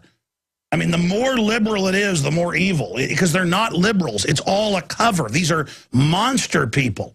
They're a mafia that guilts you into letting them run your life. I appreciate your call. Let's go ahead and talk to Chad in Texas. Chad, you're on the air. Hi, Alex. Hey, buddy. Can you hear me all right? Yes, sir. I was just, I guess it is on topic today. My smoking gun would be, the original one that woke me up. And that was 10 years ago. I got a book called Body of Secrets by John Bamford, who worked for the NSA. Yeah, well, he worked for ABC News, Nightline, as a producer. It's about the NSA spying on us, and they denied his book. Now it's all been proven. Bamford's been on the show, yeah, Body of Secrets. So the NSA knew all this stuff, and it turned out we did have NSA whistleblowers who said they did know about the attacks and stood down. Well, I read that book before I'd ever heard anything about 9/11 Truth or anything 10 years ago, and it really, I got to page 82, and I just was reading it like anything else, and it just shook my spirit, my soul, to my core. Yeah, that everything's being listened to, and 10 years ago they were lying about it. His book did come out about 11 years ago, right before 9/11. In fact, that's why 6 months before 9/11, his book covered Operation Northwoods, which is where the government planned to bomb D.C., shoot up movie theaters and public places, and attack military bases and blame it on the Soviets to start World War III and to have an invasion of Cuba. But Eisenhower said no, and so did Kennedy. And that was green-lighted. I mean, that plan was green-lighted. But it's Bamford that exposed that. Well, and when I read that, I was living in Norfolk, Virginia at the time, which is the largest naval base in the world. And I called Mancow's show the next morning because, like I said, I mean, I had kind of tears. I had to have my wife's time read it, too, because I couldn't believe I was a stoop kind of drone like everybody else. And I saw the implications of it, and she read it, and I figured, she wasn't the brightest, so she could see it, then I knew what I was reading. And but I got on Mancow the next day and was able to get it out to everybody, that information about it, the book. And I guess, I don't know, at the time, I probably couldn't even do that today. But see, you have your humanity that you would read about staging terror attacks, everyone being spied on, and all this stuff declassified, and get upset. Because now it's like, before we were wrong, oh, none of that's going on. Now it's like, oh, what's the big deal? So they radiated some little kids to death, thousands of them. The government's still good. So they shot black people up with syphilis. What? Excruciating death over 20 years. Big deal. I mean, the government's good, though. Keep trusting them. That's right, and we are exponentially expanding as the NSA and others are fully aware. Millions of people are waking up every single week. Humanity is beginning to come out of its slumber, out of its globalist-induced coma. We are in the fight. It does not mean we're winning, but we are in the fight. It's up to you whether we defeat this evil, but you've got to believe in yourself, believe in God, ask God to guide you, to use you as a vessel. Even though we're all imperfect and our best works are like dirty rags, it is the heart that matters. You start pushing the mountain, God will move it, but you've got to put it into action. And people within the system, now it's never been more out in the open that we have an evil in control of our world. And that they're gearing up for more false flags. You know, that's really the important message here today. Let me just briefly, before getting to these special reports and then back to your calls, go over 20 smoking guns. You know, there's different sites that have 500 smoking guns, 300. And of the 500 on one side, I'd say about 480 of them are really accurate. But here's 20 that I compiled with Paul Watson last year. Number one, in June of 2006, Muckraker Report investigative reporter Ed Haas contacted the FBI to ask why 9/11 was not specifically mentioned on bin Laden's wanted page on the FBI website. The reason why 9/11 is not mentioned or some of bin Laden's most wanted page is because the FBI has no evidence connecting bin Laden to 9/11, he was told by FBI agent Rex Toom. We have links to FBI.gov. I'm going to have this reposted at the top of InfoWars during the next break. I meant to during the last one, but I got busy. Continuing here, and again, these aren't even the most important smoking guns in order. They're just 20 of the most important, but it's not like, you know, we count down 20 to number one. It's just these are all important. Briefing point number two to you. Sybil Edmonds, or Cybelle Edmonds, was dismissed after she received the information while working at the T.S.A. and FBI, and that she revealed that the government had foreknowledge of plans to attack American cities using planes as bombs as early as April of 2001. Again, she had the foreknowledge, told Congress, was told to shut up. During a court case that arose out of the dismissal of the evidence surrounding 9/11, reporters were barred from recording any details of the case, and Edmonds herself was barred from even entering a courtroom. When Edmonds' case was dismissed in 2005, no reason was provided and no opinion cited. During an interview with Mike Malloy's show in 2009, Sybil Edmonds said, to say that since the fall of the Soviet Union, we ceased all of our intimate relationship with bin Laden and the Taliban, those things can be proven as lies very easily, based on the information they classified, in my case, because we did carry a very intimate relationship with these people that involved Central Asian all the way up to September 11th. And since then, she's broken the gag order. She heard the CIA in command of all of al-Qaeda and basically preparing for them to take the blame for the staged event. That's why Colonel Schaefer, who could have killed him, was told to not kill him twice, because he was just a dummy to just take the blame. Briefing point number three, the smoking guns. The following is a quote from Mayor Giuliani during an interview on 9/11 with Peter Jennings for ABC News. I went down to the scene and set up a headquarters at 75 Barclay Street, which was right there at the police commission, the fire commission, the head of emergency management. We were operating out of there. We were told the World Trade Center was going to collapse. And it did collapse before we could actually get out of the building. So we were trapped in the building for 10 or 15 minutes and finally found an exit out, walked north and took people with us. Who told him this? To this day, the answer to the question remains unanswered. Who told him it was going to collapse? That's another important point. I'm going to hurry through these. Number four. In April of 2004, USA reported that the Aerospace Defense Command conducted exercises a year before, 2 months before, and on the day of 9/11 of the same targets being hit, but said they never heard of a plan to fly planes into buildings. Now, number five, on September 12th, 2007, CNN's Anderson Cooper 360 reported that mysterious white planes spotted flying in restricted airspace over the White House shortly before 10 a.m. the morning of 9/11 was in fact Air Force E-4B, a specially modified Boeing 747 with a communications pod behind the cockpit. Though fully aware of the event, the 9/11 Commission did not deem the appearance of the military plane to be of any interest, even though it was clearly the command and control aircraft. Continuing here, number six. 3 F-16s assigned to Andrews Air Force Base, 10 miles outside of Washington, D.C. were conducting training exercises in North Carolina, 207 miles away, as the first plane crashed the WTC. Even if the planes had traveled at significantly less than their top speed of 1,500 miles per hour, they could have been defending the skies over Washington well before 9 a.m., more than 37 minutes before Flight 77 crashed in the Pentagon. And it just goes on with those numbers. Number 7, compilation of videos showing WTC-7's collapse. Police saying, get back, they're going to blow it up. The early announcement that it was going to fall before it fell, falling exactly as they said it had. It's the big smoking gun. Number 8,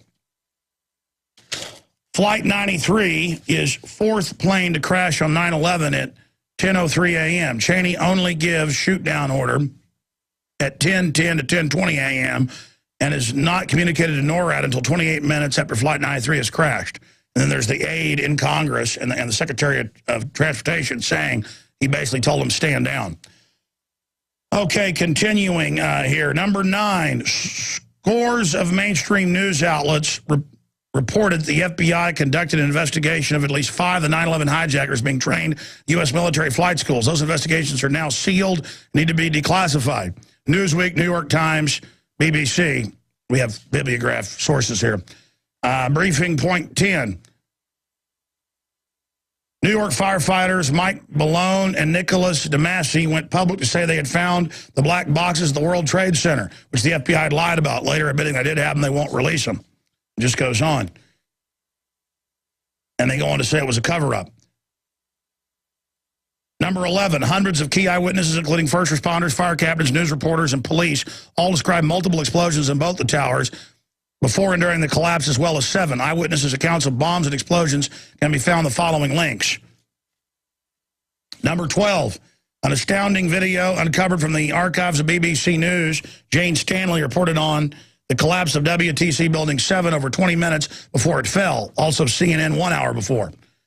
Number 13, Solicitor General Ted Olson's claim his wife Barbara Olson called him twice from Flight 77, described hijackers with box cutters, was a central plank of the official story. And it goes on to show global research and other news where the FBI admitted in FOIA request that indeed they checked the phone records, they did not exist, and that cell phones did not work above 5,000 feet, and these calls were made over 30,000.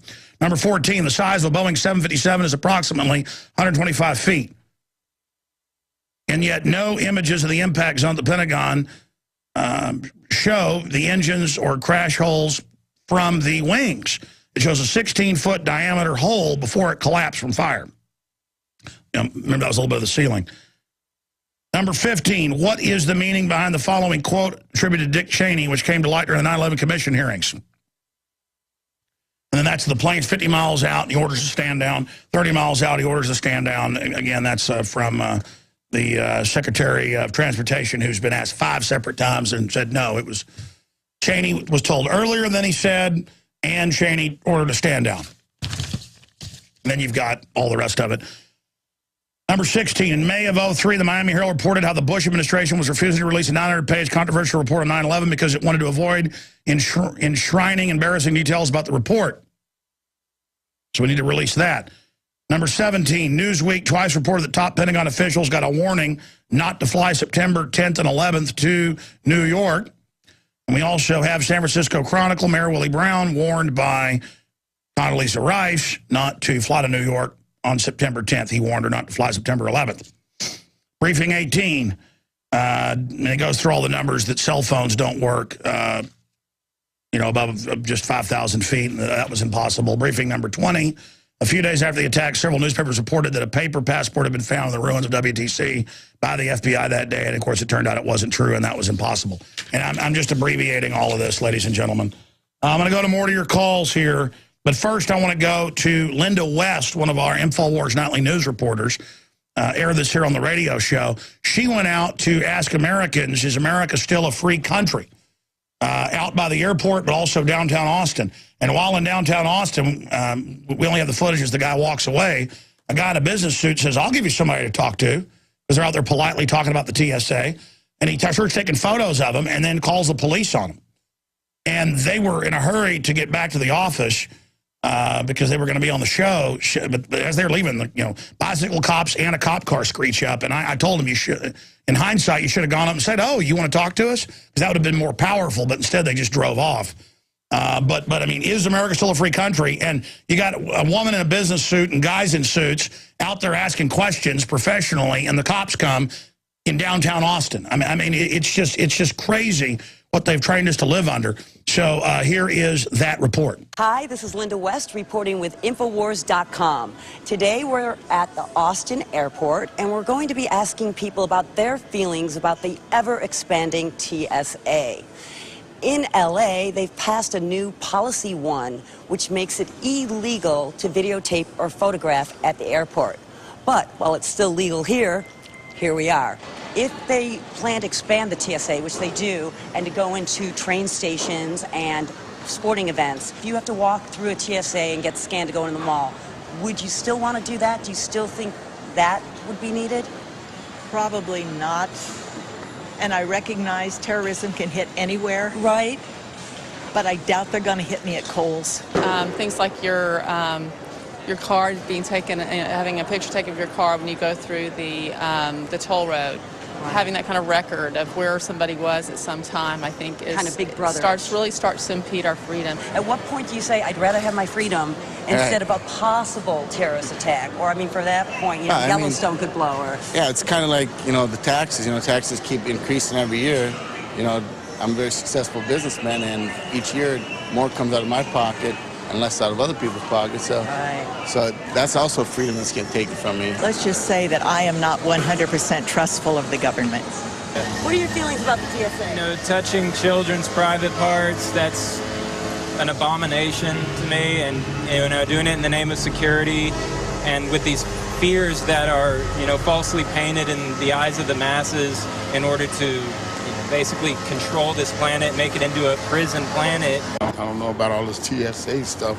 I want to see what it's going to do. Since you asked me. Yeah, that's why I'm asking. I'm more shaky now than I was at first. Come down and looking around, you don't know what's going to happen. So they're more or less perpetuating fear in us. Right. That's what it's done to me. Yeah. As we were interviewing people in front of Starbucks, a self-designated citizen spy took it upon himself to call the police on us. They arrived minutes later. Do you feel safer now that the TSA is there, patting people like you and I down? No.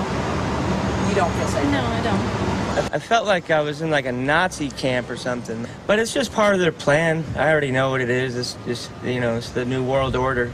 I went out on the street to ask everyday Americans how they felt about our quest for protection in our country. With the never-ending TSA expansion, drones in our skies, and even citizen spies on our streets and the local Starbucks. Despite the fact that we all grew up in America that we proudly hailed as the home of the free and the brave, what I found is that the America we're living in now is the home of the fearful and willingly enslaved. This is Linda West, signing off with Infowars Nightly News. Great job, Linda. And again, she did a report, text report last week. She's from L.A. She talked to the police captain, quotes him. He says, "We've now passed a new policy. You'll be arrested if you film in public, including the airport." You don't pass a policy. Hey, why don't you say you have a policy that I got to come mow your lawn every Saturday morning? Well, that's what tyranny is. There is no law that you can't film at the airport anywhere. There are laws they can't touch your genitals, but they still do it. They're exercising criminal power over us. And the government runs Al-Qaeda. That's in the news now. So I don't want to hear it anymore. And now they're on the streets of America. Now, before we go back to your calls, we're going to skip this network break so we have time to do both. Here is Aaron Dyke's report. He recently got back a few weeks ago from Germany. Over there visiting a nice young lady he met at Bilderberg a year and a half ago.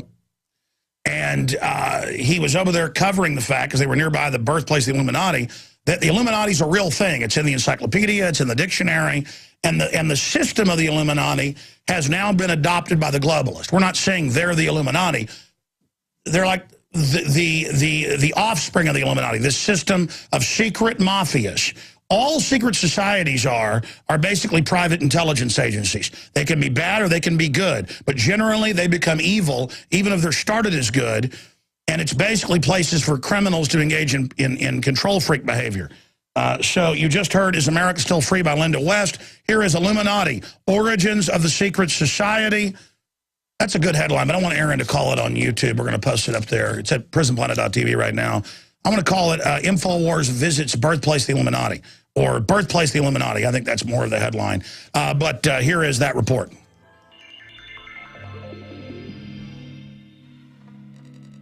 The Illuminati does exist.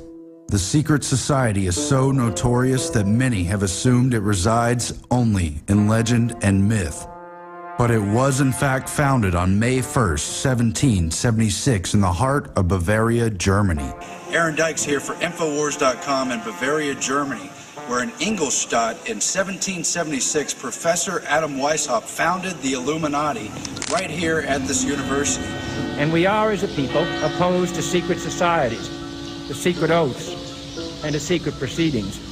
For we are opposed around the world by a monolithic and ruthless conspiracy that relies primarily on infiltration instead of invasion, on subversion instead of election. We'd like to show the historic background of the original Illuminati. It was here in Ingolstadt 1776 when Adam Weishaupt founded the original Bavarian Illuminati, a secret order he founded here around the University of Ingolstadt. And in the beginning it was a pure opposition against powerful Jesuits. They had a very strong, a very important role here at the Ingolstadt University. Of course, they were trying to keep the power for the church. They were trying to avoid the modern science. They didn't allow the modern science to be taught at the Ingolstadt University. The original documents of the Illuminati are preserved at the State Museum. Oh, look, Aaron. Toten Maske von Johann Adam Weishaupt. It's the death mask. Adam Weishaupt's role in forming the Illuminati inside the city of Ingolstadt in Bavaria, Germany, cannot be disputed. We're overlooking a model of the old city of Ingolstadt. Professor Adam Weishaupt wanted to use his secret society to overthrow existing religions and all existing governments, especially monarchies. Instead, he wanted the learned men of universities, using the pagan values of the old system passed down from societies like Egypt and Babylon, to rule the world instead of the oppressive religious regimes and the oppressive monarchies that were in existence in Europe at the time. It was not through armies and force and numbers that Adam Weishaupt hoped to take over the existing governments and change them. Instead, he used his Illuminati secret society to infiltrate the existing structures of government and take them over from within. His attempt to create a new world order by deception and overthrow all existing governments and religions. Behind the scenes, powerful people like Mayor Amschel Rothschild were involved in founding the Bavarian Illuminati, while important titled and lettered men composed its membership. It claimed to work in secret only because it couldn't work out in the open. The Bavarian Illuminati used Freemasonry and other competing secret society lodges as an engine to conceal its inner membership and project its agenda into already powerful circles. Degrees of the Illuminati structure were adopted into many Masonic traditions, creating an effective venue for recruitment and control. Weishaupt himself took over key lodges in neighboring Munich and other parts of Bavaria, making the Lodge St. Theodore the de facto headquarters of the Illuminati. From that point, membership swelled and the group's allies spread across Europe. I'm standing in the old city of Munich, not far from where Adam Weishaupt's headquarters for the Illuminati was found. It was the Lodge Theodore, also known as the Lodge St. Theodore Albon Council. Now that lodge is nowhere to be found on the internet, although we know it's here somewhere in the old city. A lot of that old city was destroyed in World War II, but very suggestive is the church behind me that bears the all-seeing eye atop of it, the blazing emblem of the all-seeing eye with the triangle. By 1784, the Bavarian Illuminati had officially been exposed. The member list and the agenda had been found on a messenger killed when he was struck by lightning and the monarchs in Bavaria had the list and shared it with other monarchs. The ruler of Bavaria, Karl Theodor, outlawed the secret society, banished Adam Weishaupt, and the other leaders scattered. Weishaupt himself avoided persecution under the protection to the end of his life by fellow Illuminist Duke Ernst of Saxe-Coburg-Gotha. Second in command to the Illuminati, Adolf Freiherr von Carnegie ostensibly disbanded the group known internally as those whose name had been cursed by posterity. The Illuminati was officially over in 1785, and Carnegie stepped down from his position. However, historians have conclusively found that von Carnegie simply revived the Illuminati under the guise of numerous reading societies, as Weishaupt had originally instructed. Weishaupt told his initiates, quote, "Conceal the very fact of our existence from the profane. If they discover us, conceal our real objective by profession of benevolence. If our real objective is perceived, pretend to disband and relinquish the whole thing, but assume another name and put forward new agents." This plan was carried out with precision. Top brass of the Illuminati, von Carnegie and Johann Joachim Christoph Bode, re-established the revolutionary organization under the guise of publishing houses that pushed for the printing of controversial Enlightenment literature, while operating behind the scenes via a clandestine inner circle that directed the agenda. These reading societies and publishing houses popped up across Europe and America. The German Union Publishing House operated on the Illuminati's home turf, while the Cercle Social, based in Paris, played a critical role in the French Revolution. Their work in France was to be the beginning of a global revolution to take over the entire world. The original Bavarian Illuminati went underground and faded from existence. But the true legacy of the Illuminati continues. It was the embodiment of a working model for secret government, cleverly concealed within existing institutions and perpetuated by the lure of its secret mysteries and ambitious aims. But those occultic religious trappings were just a mask for the real model of infiltration and domination. The real Illuminati continued in other secret groups working under other names. At their core, they were nothing more than private intelligence agencies who carried out their agenda through the positions of power held by their elite membership, bonded by secrecy. Excellent job, Aaron Dykes. You know, I guess he should leave the headline like he has it. That's a great headline, Illuminati Origins of Secret Government. We're going to have that posted. That premiered last night on InfoWars Nightly News. We just premiered it here on the radio. I'm going to have that posted right now at Infowars.com as soon as this hour ends. Wow, so much other news I didn't even get to today. Look at this. Army wants tiny suicidal drone to kill from 6 miles away. And, of course, the police want to get these as well. They're already arming them. GoDaddy hacktivists boast he can bring down Google, too. Probably the NSA doing it to themselves so they can try to pass the cybersecurity legislation, or when Obama signs the executive order, make it look good. Pretty ridiculous on that front. I do also want to just add that when you go to Infowars.com, you can see a banner about a third of the way down on Infowars.com that says, receive 2 free gifts from Midas Resources. You buy 2 silver dollars at $63. That was the price. That, again, is $63. You can't get 2 silver dollars of that type for $70 now. They're each 1 ounce. And you get, we haven't changed the banner yet, but when you click through, you get 10 Reasons to Own Gold, American Dream, and The Obama Deception, 2 films and a book, free. This is a super lost leader by Ted Anderson. He loses like $25 a piece on these. And he's going to run out of the silver at $63. I mean, so it'll go up soon, but it'll still be, you know, below what anybody else can do. So if you want to take advantage of that, click on that banner there, because it's now 3 free gifts. We just haven't updated it yet. You can click right there on the site and go to the Midas Resources site right there, and you see Dishonest Money and American Dream. They haven't added the Obama Deception to it because Ted just announced this last night. He told me on the phone last night, and then we announced it on air earlier, but that will be added there. So when you do order, you are getting the 3 free gifts. And just to get you into gold and silver, And so you get to know Midas Resources. Big things have small beginnings, so that is a loss leader. No one can top that deal. 800-686-2237. Ask for the 3 free gifts with the silver dollars.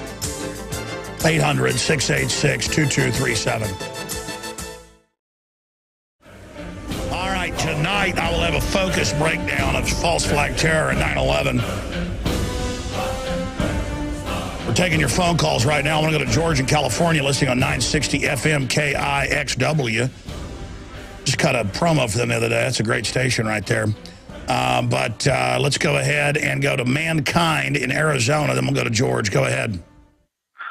Hey, Alex. Mankind Divine here. How you doing, sir? Good, my friend. What's on your mind? Good. Not so much, man. Hey, I just wanted to give you a call and tell you, man, keep it going. I know it gets frustrating at times trying to show the truth to people. They don't get it at first, but don't give up on them. Just like Christ didn't give up, when he was in the Garden of Gethsemane with his own friends sleep right next to him. You know what I mean? Don't give up. Well, sure. I mean, plus they've created kind of a false reality where everything looks like it's okay. And we're kind of in this little controlled area. We're trying to get people to realize there's more going on than they know. Exactly. And that's exactly my point. That's one of the reasons why as soon as I woke up this morning, I actually decided to get on Facebook and put some clips from YouTube, about 9/11 and stuff like that, just so people could see. And I was amazed about how many people had already done the same thing. Exactly. We just all need to move together with the truth, and it's over for the globalist. That's exactly my point. You, my friend Alex, you have rung the bell, and there's other people, too, that have rung the bell that will resonate throughout the world. That's it. That's it. Ring the bell. Keep ringing it. We know what's going on. We understand. Like the Illuminati claimed they were going to take over secretly for liberty. That was how they recruited the best men, the good guys, to help bring them in, but not to bring freedom. To bring slavery was the big secret. I appreciate your call. Great points. Let's talk to George in California. He's a 960 FM listener, KIXW, one of our new affiliates we've had for about a month. Welcome, sir. What's on your mind? Alex, I want to thank the whole entire InfoWars team for doing a great job, first of all.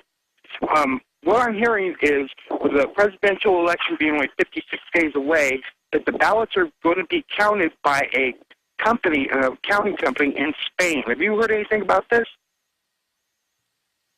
Well, yes, they have a company doing a lot of it that's based in Europe.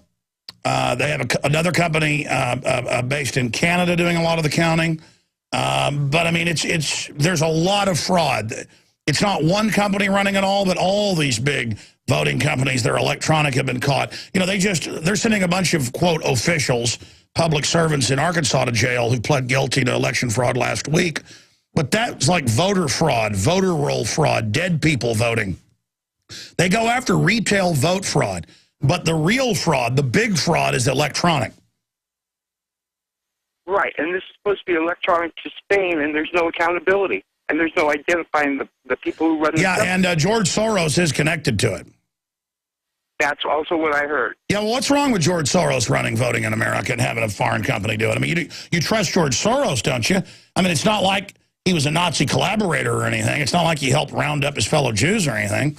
I mean, if he'd done that, he'd be a bad guy, but he didn't do that. Of course, he did, but still, he's a good guy and kind of friendly. Great. Thank you so much. All right, thank you so much. Good to hear from you. I don't have time to jam in more. I apologize, but I did pretty good. Carol and Joe and Tim, love you. Sorry we're out of time, but that's it. We're going to go into retransmission now. I know XM carries. I used to do 3 hours, and I did 4 hours. And then with the nightly news, I can't really do 4 hours every day, but I like to keep that there. So it's usually my first hour re-airs in the fourth hour. So XM listeners get the second and third hour live, and then they get the first hour in the fourth hour to explain that. So I'm just explaining to people out there listening what's going on with that. But in the future, now that I have 6 new reporters on top of the others, I'll be doing special reports and anchoring sometimes, but I won't always be doing the nightly news show. A lot of days we're going to go back to 4 hours. I just have so much to do administratively that it's a little bit hard to get it all done. But our hearts and prayers go out to all those killed by the globalists on 9/11, that we will avenge you politically. Came out in the news at the time. You can go back and look at late 2001, early 2002, during the, quote, invasion and takeover of Afghanistan, where generals even went public. That's how we know. People say, well, somebody would talk if this was going on. They did. They said, look, we're told to leave them alone. We're told not to capture them. When we did capture the head of the Taliban, their head general with al-Qaeda, we were told load him on C-130s, fly him over the mountains to Pakistan, and give him big chest of gold. Is there any question who these guys work for? And I'm going. Times of London, Newsweek, Associated Press, reporting this. It's not like it's some secret and people are going, oh, shut up, conspiracy theorist. And I'm like, no, here it is. It's not that the CIA created al-Qaeda and they got out of control. They've always been under their control. In 1979, when Zbigniew Brzezinski set it up, you go see that movie, Charlie Wilson's War, or whatever it's called. It says all that started in the mid-1980s. No, it didn't. It didn't start in 1983, 84, 85. It started in 79. Brzezinski's written 2 books about it, National Security Advisor to Jimmy Carter. Then they used the al-Qaeda against the Serbs in Kosovo. And when the Serbs fought back, they said, oh, the Serbs are killing civilians. They went in, carpet bombed it with DU weaponry, including bombing Belgrade, which is in the north. Blew up TV stations, you name it, blew up their energy grid, blew up their water grid, and then gave the South to al-Qaeda, who are now on record this year. This was rumors 10 years ago. Now it's in the news that whoever's left, the Christian Serbs, they round them up and cut them open and have aircraft waiting, UN aircraft nearby at Pristina, and they fly out with their organs. Just type in KLA selling Serb organs. I mean, you cannot make this stuff up. You cannot make this stuff up. And then they use al-Qaeda again against Russia.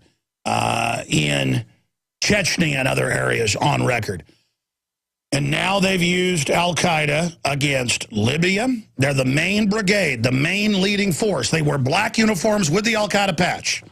It's on Reuters, it's BBC, showing them brigades in black uniforms with their patches, with their flags.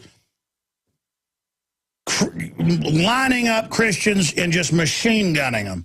And it's back of the paper. Oh, look at our cute little al-Qaeda, what they're doing. And I'm supposed to sit here and fly out of Austin Bergstrom Airport and have the manager walk over and go, you're Alex Jones, you're a troublemaker. And I'm looking at some gray-haired guy a few months ago. I mean, I'm describing bald head, you know, guy about 5'8", gray on his sides, obviously the manager. He goes, you're a troublemaker. And I'm going, come on, man. He starts chatting me down. I go, come on, man, the government runs al-Qaeda. Come on. I mean, your boss has put the underwear bomber on the plane, and he didn't want people hearing that. He goes, all right, just get out of here. Oh, you don't want me to sit there and actually get back in your face. I'm supposed to play this game that bin Laden's hiding in my underwear when the U.S. government on record in congressional testimony admits the Undersecretary of State, Mr. Kennedy, testified, it's on YouTube, it's on cspan.org, that the U.S. agency ordered the State Department to get him on the aircraft without a passport. Exactly what our witness, lawyer, now he's won the primary for Congress in Michigan, what our witness said a month and a half before it was admitted, came out in Congress. Okay, listen, I'm not playing the game with you anymore, okay? They planted 2 passports on 9/11 that supposedly survived the fireball. NORAD did stand down. There was a drill of the same targets being hit, just like 7/7 in London. They had a drill of the same targets being hit at the same time, so that the rest of the agencies pick up the chatter. They're told it's just a drill. If your operatives get caught doing it, you say it's a drill. I mean, you fund the attack through the drill. This is all a playbook, and I have to sit here and watch people go along with it. So what is the point of sitting here and going through the hundreds of smoking guns that I can cover today. I mean, I'll go through some of them, the top 20 or so, and get into a bunch of other news. But the issue is, I told you 11 years ago this would be used to go after libertarians, conservatives, constitutionalists, anti-globalists. Because that was already what all the manuals were for. We'd already broken all the ones under Clinton. We had the current ones. Bush was continuing it. We knew. Then, a year into the attacks, by 2002, we got the manuals of what they were teaching InfraGard and all these citizen spy corps. And none of it was about al-Qaeda. It was all about, because people were getting mad at these meetings. A lot of them were anti-Muslim folks that really wanted to buy into the narrative. They go and they're learning how conservative libertarians are going to blow up federal buildings and how the founding fathers are bad and all this. And they're like, what? So that's why we got leaked all that information by police, federal marshals, FBI, state police, you name it, good people. You get a room of cops in there and tell them George Washington's bad. They're like, you know, what planet are you from? So the point is that I knew this was going on behind the scenes. Now it's public. So regardless of what happened on 9/11, it's being used to take our freedom. By who? Not the government. The government itself has been hijacked by foreign banks who have announced a world government. I'll give you the number when we come back. Zawahiri. Zawahiri. Here's an example of the total twilight zone I have now entered. During that break, I went back into the coffee room where we have a big television set on, either Fox, CNN, or CNBC. And there was the brother of Zawahiri. Reportedly, he was #1 in al-Qaeda at one time, who they claim they killed. They're always killing the same guy over and over again. Again, why don't they just pick new boogeymen? It's to practice getting away with incredible lies.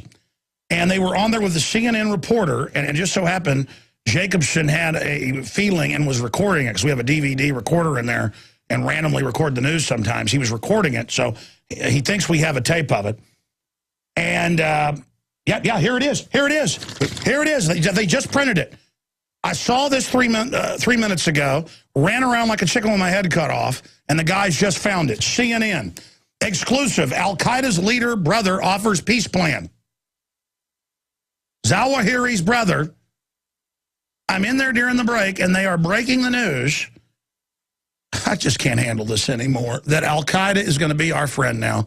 Ladies and gentlemen, Al-Qaeda always worked for the globalist.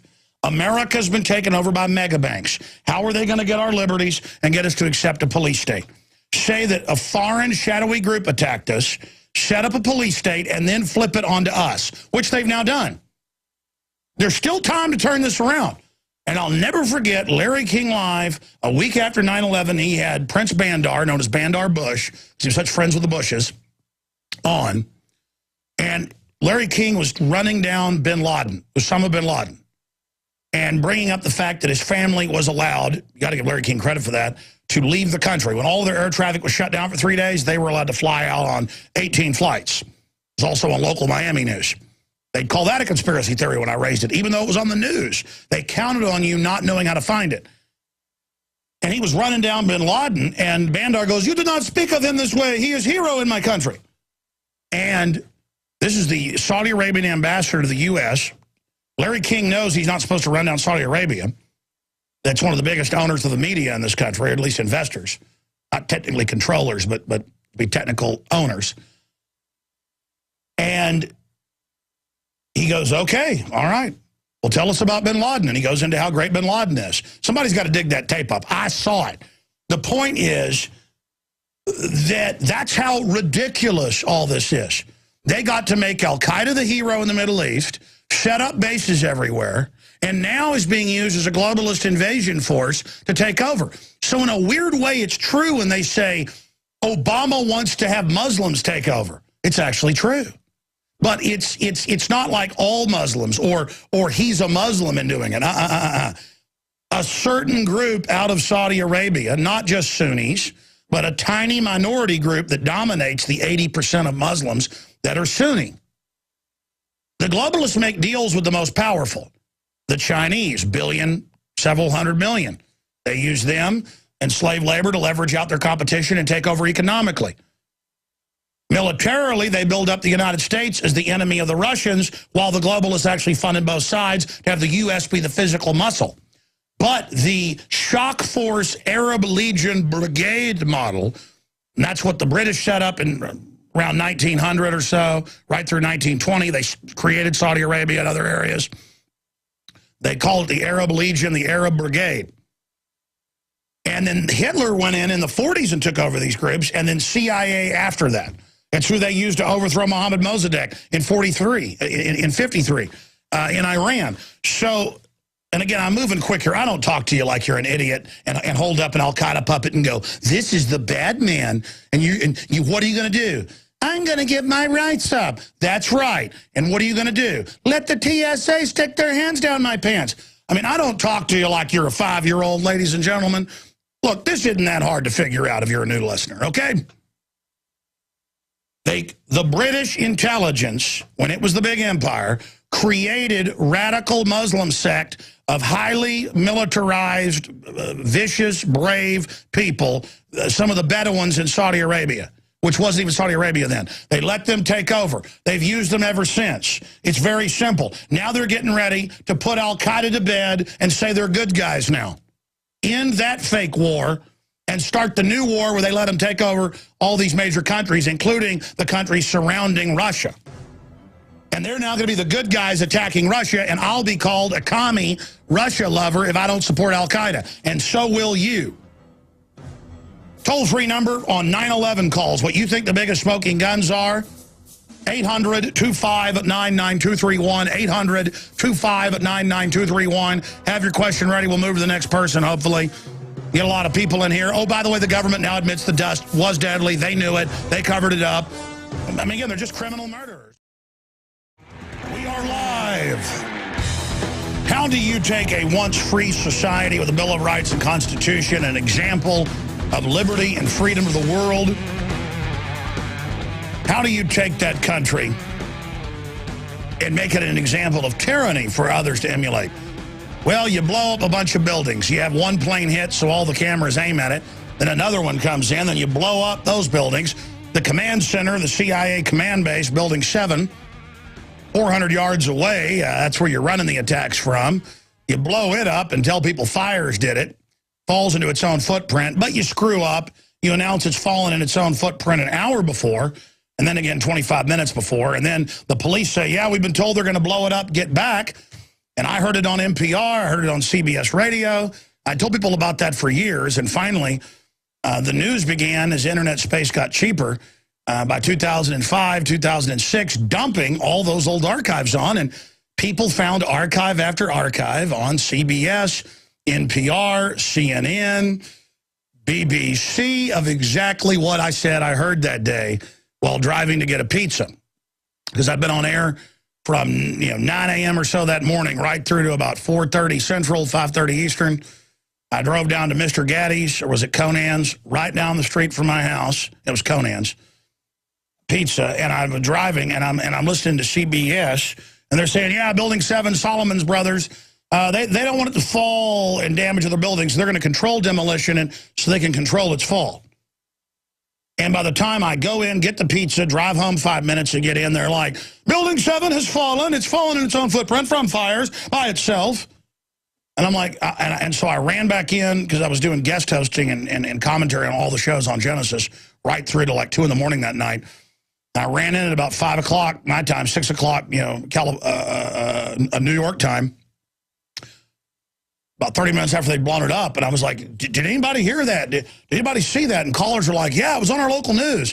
And then the CNN footage and others started coming out of the cops going, get back, they're going to bring it down.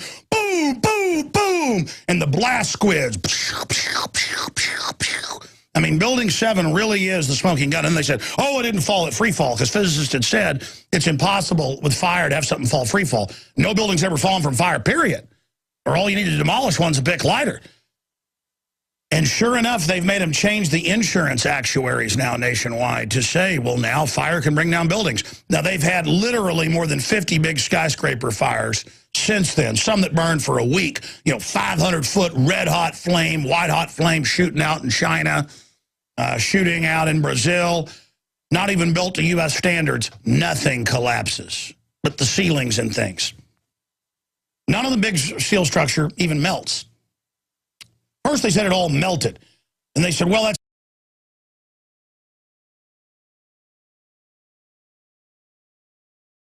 It is your PrisonPlanet.tv memberships that fund so much of what we do here on this operation. And then we're more than happy for the TV show after it's aired live, then be leaked out onto the web to tens of millions of people. That's our goal.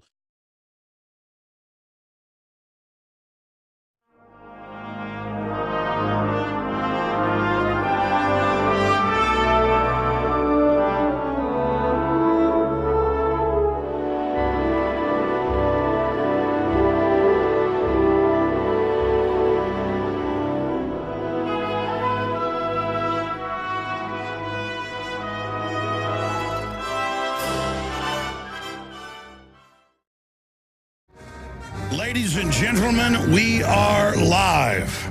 And here we are 11 years after the staged terror attacks of 9/11 that were meant to bring a new dark age of tyranny over the Western world and then the rest of the planet. Staged false flag event 110%. I'm going to be reviewing some of the smoking guns of 9/11 today here. And I'm going to open the phones up in the first hour and try to actually go to your calls early in the first hour, specifically on 9/11. Now, we have to define what an inside job means. There is no doubt, that's even the cover of the New York Post, Bush knew, that the government knew and ordered the FBI and others to stand down. But then as you research it deeper, you find out that they found magic passports that they hadn't really found. There was frame-up evidence. They announced Building 7 had fallen into its own footprint at free fall an hour before it fell on 3 different news channels, CNN, then 2 BBC. And then BBC said, that's not real footage. We're like, of course it's real footage. And then later, they admitted that, indeed, it was their footage. And then I predicted it was Reuters had sent them an internal feed because they have to get out ahead of a story, like, why is this building about to fall? And it turned out 2 years after we first exposed that, they're like, oh, yeah, it was a Reuters internal feed. Because I went and researched that BBC gets internal feeds mainly from Reuters, Thomson Reuters. And so that's where it was fed. You want to know who did 9/11? Find out who told the people at Reuters that information. Kind of like before Lee Harvey Oswald's name was even in the news or he was arrested. In Dallas back in 1963, Colonel Fletcher Prouty, the head of Black Ops, who'd been sent out of the country, he'd been sent to Antarctica, he was coming back through Australia and areas, and seized the newspaper with Lee Harvey Oswald. Back in the old days, newspapers came out sometimes 10 times a day in major cities. It was like television at the time. And there was a, extra, extra, read all about it. Lee Harvey Oswald kills JFK, President of the United States, dead. And then he goes and checks time zones when he gets back, and it wasn't even in the news yet. Wasn't in the U.S. news for hours. So they get caught screwing this stuff up, just like they got caught running drills of the exact same bus, exact same trains at the exact same time being bombed by the exact same jihadis on 7/7 in London. So this stuff comes out. They get caught. Now, are we saying the whole government did this? No, compartmentalized criminal groups. And we've got a pretty clear image of exactly what they did on 9/11. And then now, 11 years hence, no one can deny that this was used to destroy liberty, set up a police state, that they now say is not pointed at darling al-Qaeda. As the CFR said a month and a half ago, they said, quote, we need al-Qaeda. They're good. And it's all over the news. In fact, I just saw one of the headlines here at Infowars.com while I was just talking. Every day, mainstream news, LA Times, Reuters, you name it, is like, yeah, they're using al-Qaeda to attack Syria. In fact, I saw a CNN report early this morning when I got up about 5 a.m., and it was al-Qaeda getting, steam again. Al-Qaeda building itself up again now that it's got a foothold in Syria and Libya. I mean, the government wants to set up checkpoints on the highway saying there's terrorists everywhere, and they gave 10,000 missiles to al-Qaeda in Libya 2,000 of them heat-seeking or radar-guided. That means an aircraft's coming in or taking off, it's got its radar on. You fire that missile, it goes right into the radar cone on that aircraft. Or you got a cruise ship coming in that's got radar, right into the conning tower of it. Heat seekers, right into the engines. That'll end your day real quick. That's no easy day. We'll be back. It's 9/11. The sands of time for all of us are running low. Death could come at any moment. The only thing that lives forever is truth and justice and the continuation of life. The great struggle between those that promote lies and slavery and domination and those who have a dream for humanity to travel to the stars. It is 11 years after the tragic attacks of September 11th, 2001. It is September 11th, 2012.